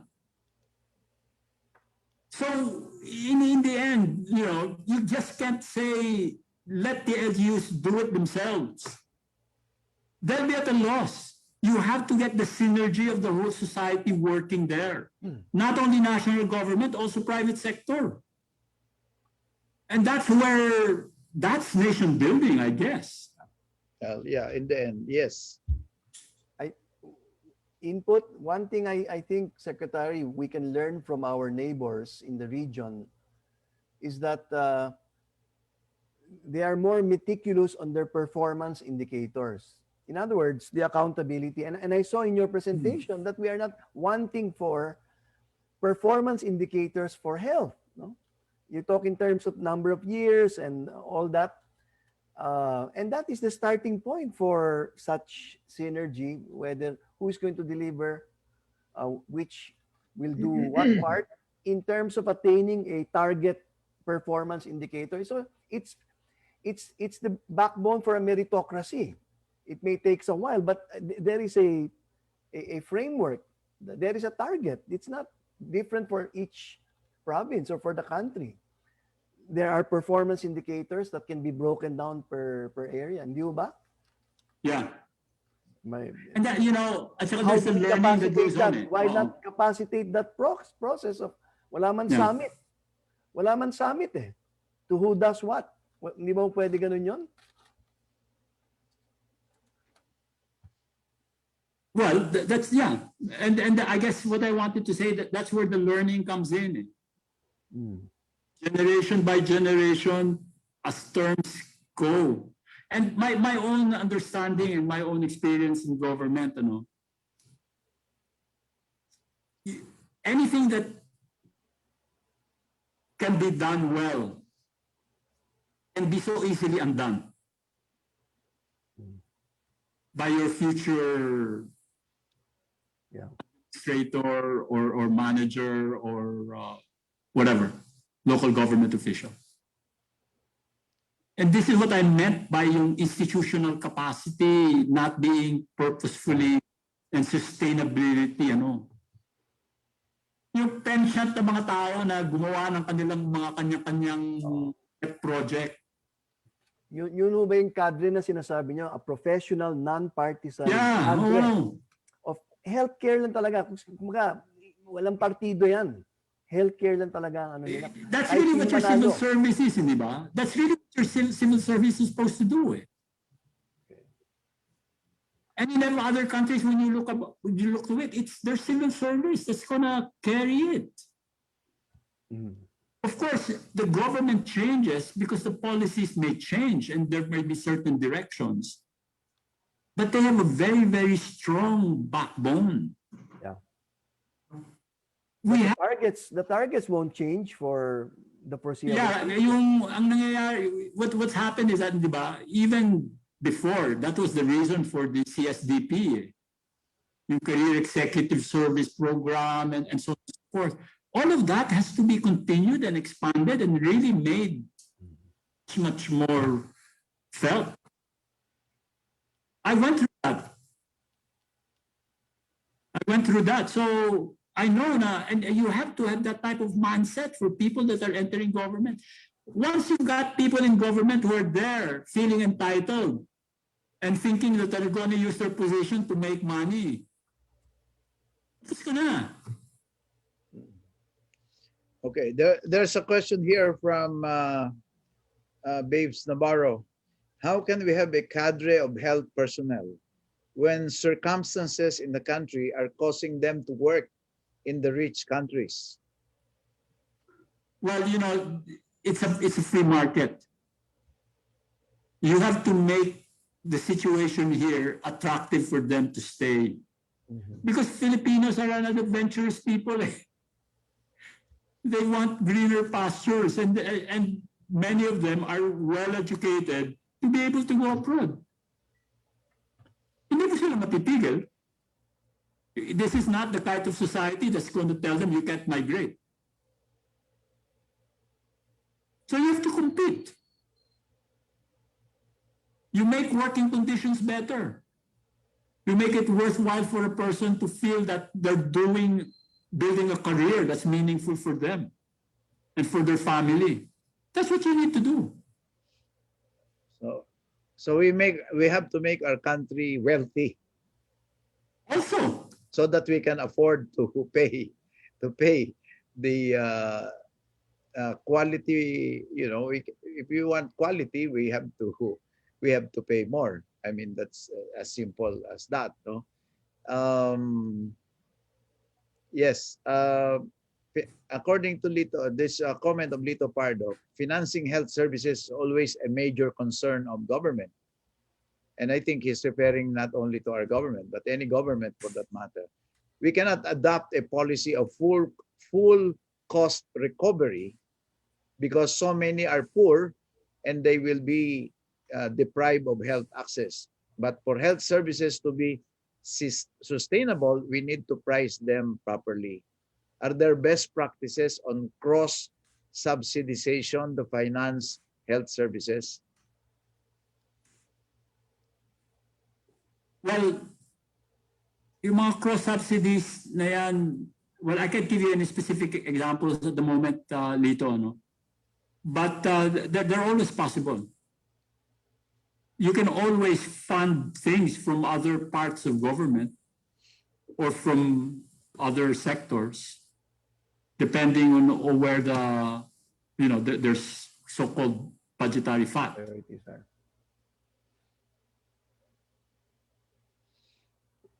But because we've worked in government, diba? And we've managed government systems, and so it's really just managing the bureaucracy. It's a huge challenge. So really, at every level of government, dapat magagaling yung mga managers mo. Hindi lang pwede dun sa taas. I always say, if you are the health secretary or the labor secretary or the DILG secretary, you are as dependent on your subordinates as you think your subordinates are dependent on you. Yeah. You can only run the programs well if you've got good people. I think that is that there's no dispute to that, Secretary. I think everyone is in agreement with that observation. At the end of the day, it's the leadership that can make the difference. I'm not saying that the present, I'm not condemning any leadership, but it's a matter of principle that in the end, whatever system that you desire, that you think will work to promote the welfare of the people, if you don't have that leadership on top, which the people themselves must install. So the problem is really complex. In my experience, when I was governor of Laguna for 2 terms, and I was telling you, yung mga taga Batang, I will not mention the provinces, but the ones beside me, the people from those provinces, they go to Laguna to seek medical attention in our hospitals because we made sure that the hospitals are okay. And I did not do it by myself, you know. I had to consult the regional directors, you know, that I know belonging to the Department of Health. But it's not really rocket science. The technical services will be there, but the leadership will have to be provided by the local government official. So kami orchestrator, but the experts will have to. We have to tap the services of the experts, and that's how we did it. No, that's how we did it. So from Arlene Joy Medino, sa mga health centers naman po, paano natin itataas ang paggamit ng services doon? Dami pong gamot, di naman nagagamit. May diabetes club, 5 lang ang member.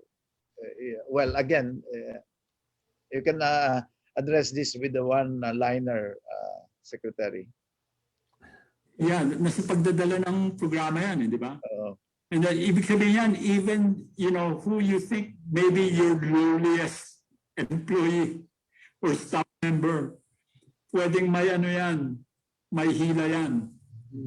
They're the ones that are reacting, they're the ones that are interacting with these patients. Yeah. And so therefore, really, the value that you can place to every individual in the organization that's pulling their weight. Well, Secretary, it's 9:20, and I think your webinar is the longest so far in the 6 webinars that we have had. Can you give a concluding remarks and also summarize the points that you want to emphasize? Well, maybe my main message really is we have to attend to the social determinants that actually cause a lot of our problems. That includes water and sanitation, food security, education. So we really have to attend to that. And I think, you know, but having attended to that, we can now focus on the health system and make sure we invest in those things that are going to make the most mileage in keeping our people healthy. And that really has to do with strengthening the foundations of preventive care and primary care. Because if we're able to strengthen that, everything else will follow. And you can then build your referral system so that eventually those that need tertiary care will also be served. But we have to staff all of these levels with good people. And so we have to motivate, you know, our youth, those that are studying to be health professionals, to understand that, but also create the different systems so that they eventually are able to work productively in these systems. And I think that's something that has to be designed and planned well. We just can't leave it to bahala ka na, you know, whatever's out there. You can design these systems so that you can build your bureaucracy better, but then that has to become institutionalized. And so I guess the message is modernizing the health system will need that careful planning and implementation throughout. And it's going to take another generation. Joey, we're 30 years after the local government code. Okay? And you saw what the data is. It's gonna take another 30 years. But if we can work deliberately, incrementally, 30 years from now, the country will be better off. Gusto ko sana magpahabol eh. In your graph, it's really declining eh. In your graph, it was really declining even under DOH. In your graph, Oh, it was really declining. yeah, oh. Mag-i-improve yan, mag-i-improve yan. Yeah, Ano eh, ano lang tayo, the decline nagsastumble tayo eh. the decline did not start at when the local government code of 1991 was adopted. The decline was already happening way before. Yeah, no, Based but on the your decline actually plateaued. Oh, The decline plateaued. It didn't, if you're talking about the infant mortality rate, oh, it didn't go down yeah. lower. Yeah, Nag-plateau but, siya. Overall, all the indicators, it was really declining. And also Yeah. decline was under the local government code. But the decline was there. That's the trend. It was declining already. Yeah. So I guess the message there, Joey, was that somehow our country was still doing well, di ba? In the 70s and 80s, and you know, we were still doing well. Pero there was a phase na nagkaroon tayo ng slowdown in improving our indicators. Yeah. Okay, maraming salamat. Again, let's give Secretary DAYRIT a big round of applause. Thank you so much, Manuel. Sige, thank you, Joey. Manuel, malaking kontribusyon ito sa pagpapalawak ng aming kaalaman tungkol sa suliranin natin at hamon sa kalusugan. Thank you so much. Magandang inputs na amin narinig at sa summarize. Gagawa natin ng summary yan, and we will communicate this as requested also by the participants. We will communicate this to our policymakers and to the other stakeholders. Thank you so much, Manuel. Senator, photo op muna, photo op. Bago. Thank you, Joey. Thank you. Smile, please.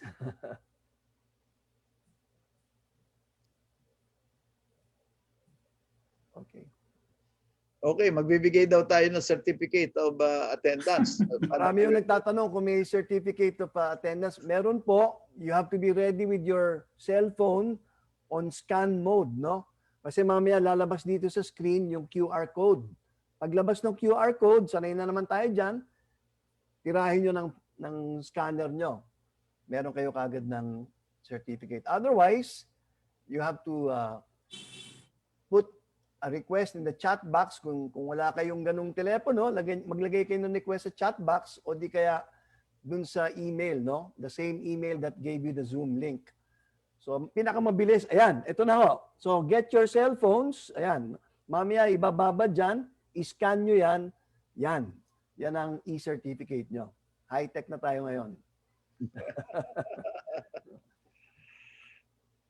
Senator, Yeah. we'd like to invite our participants to succeeding webinar dates, no? Save the date. And I don't know kung nagawa yung slide, but we will be taking an Easter break. Pero babalik ko tayo April 10, again, a Saturday, to be tackling climate change. So something that is really existential for everybody. Climate change on April 10. Si Father Jet Villarin, one of the noted experts on the subject matter.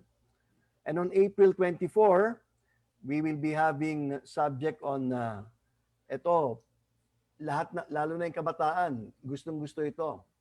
Digitalization, having to do with free internet or something to that effect. Access to internet. That's April 24.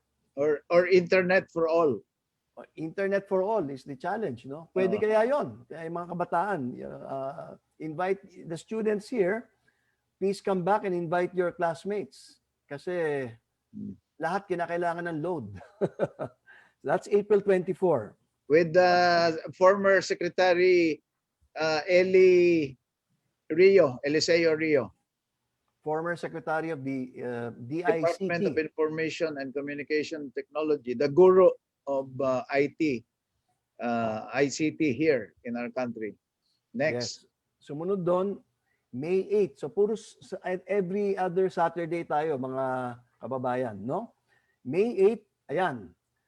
With regard to universal and social comprehensive social protection, social welfare. And we have former Secretary Corazon Dinky Soleman, former DSWD Secretary.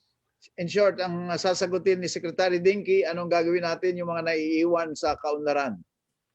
Those who are in the laylayan, those who are families which stunted with stunted children, those who have no capacity to work, etc. Okay. These are the ones being left behind.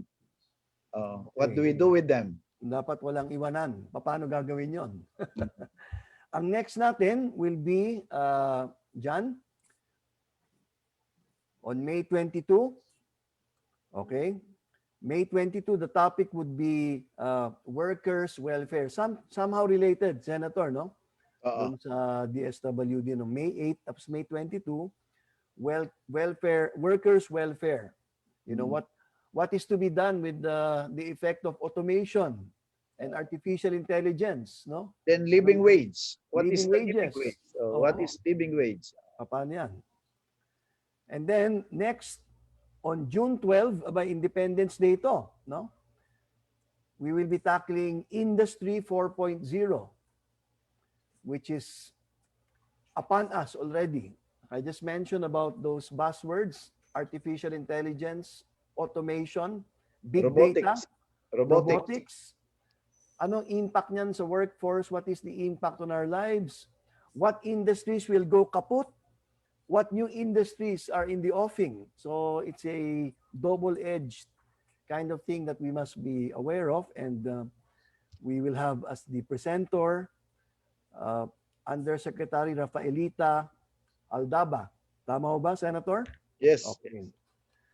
And we'll end with there, but there are other topics in the offing, mga kababayan. There is social media. Housing and urban planning, micro, small, and medium enterprises, the role of social media, and social media justice will also be forthcoming. The issue of water and public-private partnership. So these are just some of the topics that are lined for our Soul Search webinar series. So if you like and follow our Facebook page, facebook.com/SoulPH, then you will be assured of an invitation to all these wonderful webinars. Yes, they have e-certificates if you need that. But more than that, it's the equipping our citizenry for knowledge and competence on the issues. Senator Lina? Well, maraming salamat muli kay Secretary Manuel DAYRIT at sa inyong lahat na nag-participate dito sa ating webinar today. Napakaganda nitong naging webinar natin at marami pang mga webinars na very relevant, very timely, makakatulong sa atin paggawa ng mga desisyon na may kinalaman sa ating buhay bilang mamamayan ng ating bansang Pilipinas. Naway pagpadasal natin ng todo-todo ang ating bayan. Ang COVID-19 cases, I think today, I was not able to check. Tumaas ba sa 7,200? Nakakatakot na. Today, would anybody know what would be? Anyway, let's pray for 7,000. It's about 7,000, Joey. Okay. Today. Let's pray for our it's 7,999. Yeah. Okay, 8,000 na. Well, one na lang, 8,000 na. So, pagdasal natin ang ating bayan, sana ay makabili na ng bakuna, dumating na yung bakuna at ma-roll out na yung bakuna sa lalong madaling panahon. Pagdasal natin ang ating mga pinuno ng bayan, from the president down to the barangay officials, because everybody has a stake in this fight against the COVID-19. But we will have the closing prayer, Greg. Yes, we'd like to call back Brother Lito Pardo, our prayer leader and elder of the BCBP Las Piñas chapter. Brother Lito.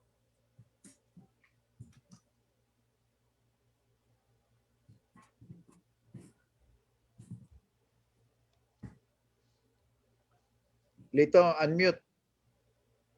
Unmute. Ayan, okay. Let us pray. Father, we learned a lot from tonight's discussion. And we would like to thank you for sending to us experts like Dr. DAYRIT and the panel, who are willing to share with us their time, talents, and treasures. And they inspire us, Father, tonight.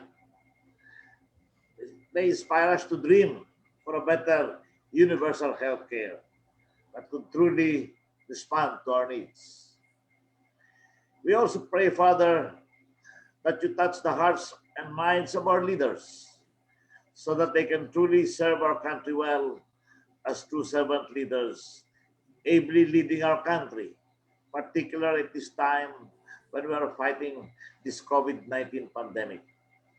At the same time, Father, empowering all of us, the Filipino people, to face and overcome these challenges that confront us as we aspire for a better healthcare in the future. Father, sustain our interest in promoting a sustainable universal healthcare for our people. And all this, Father, we ask in Jesus' mighty name. Amen. That ends our 6th webinar. Thank you very much, ladies and gentlemen. For those who might not have captured the QR code, I think they will flash it again as we end and exit this webinar. So try to get your e-certificate through your scanner, your cell phone. Maraming salamat po at magbabalik ang webinar natin April 10 after Easter. Thank you very much and God bless. Thank you. God bless everyone. Thank you.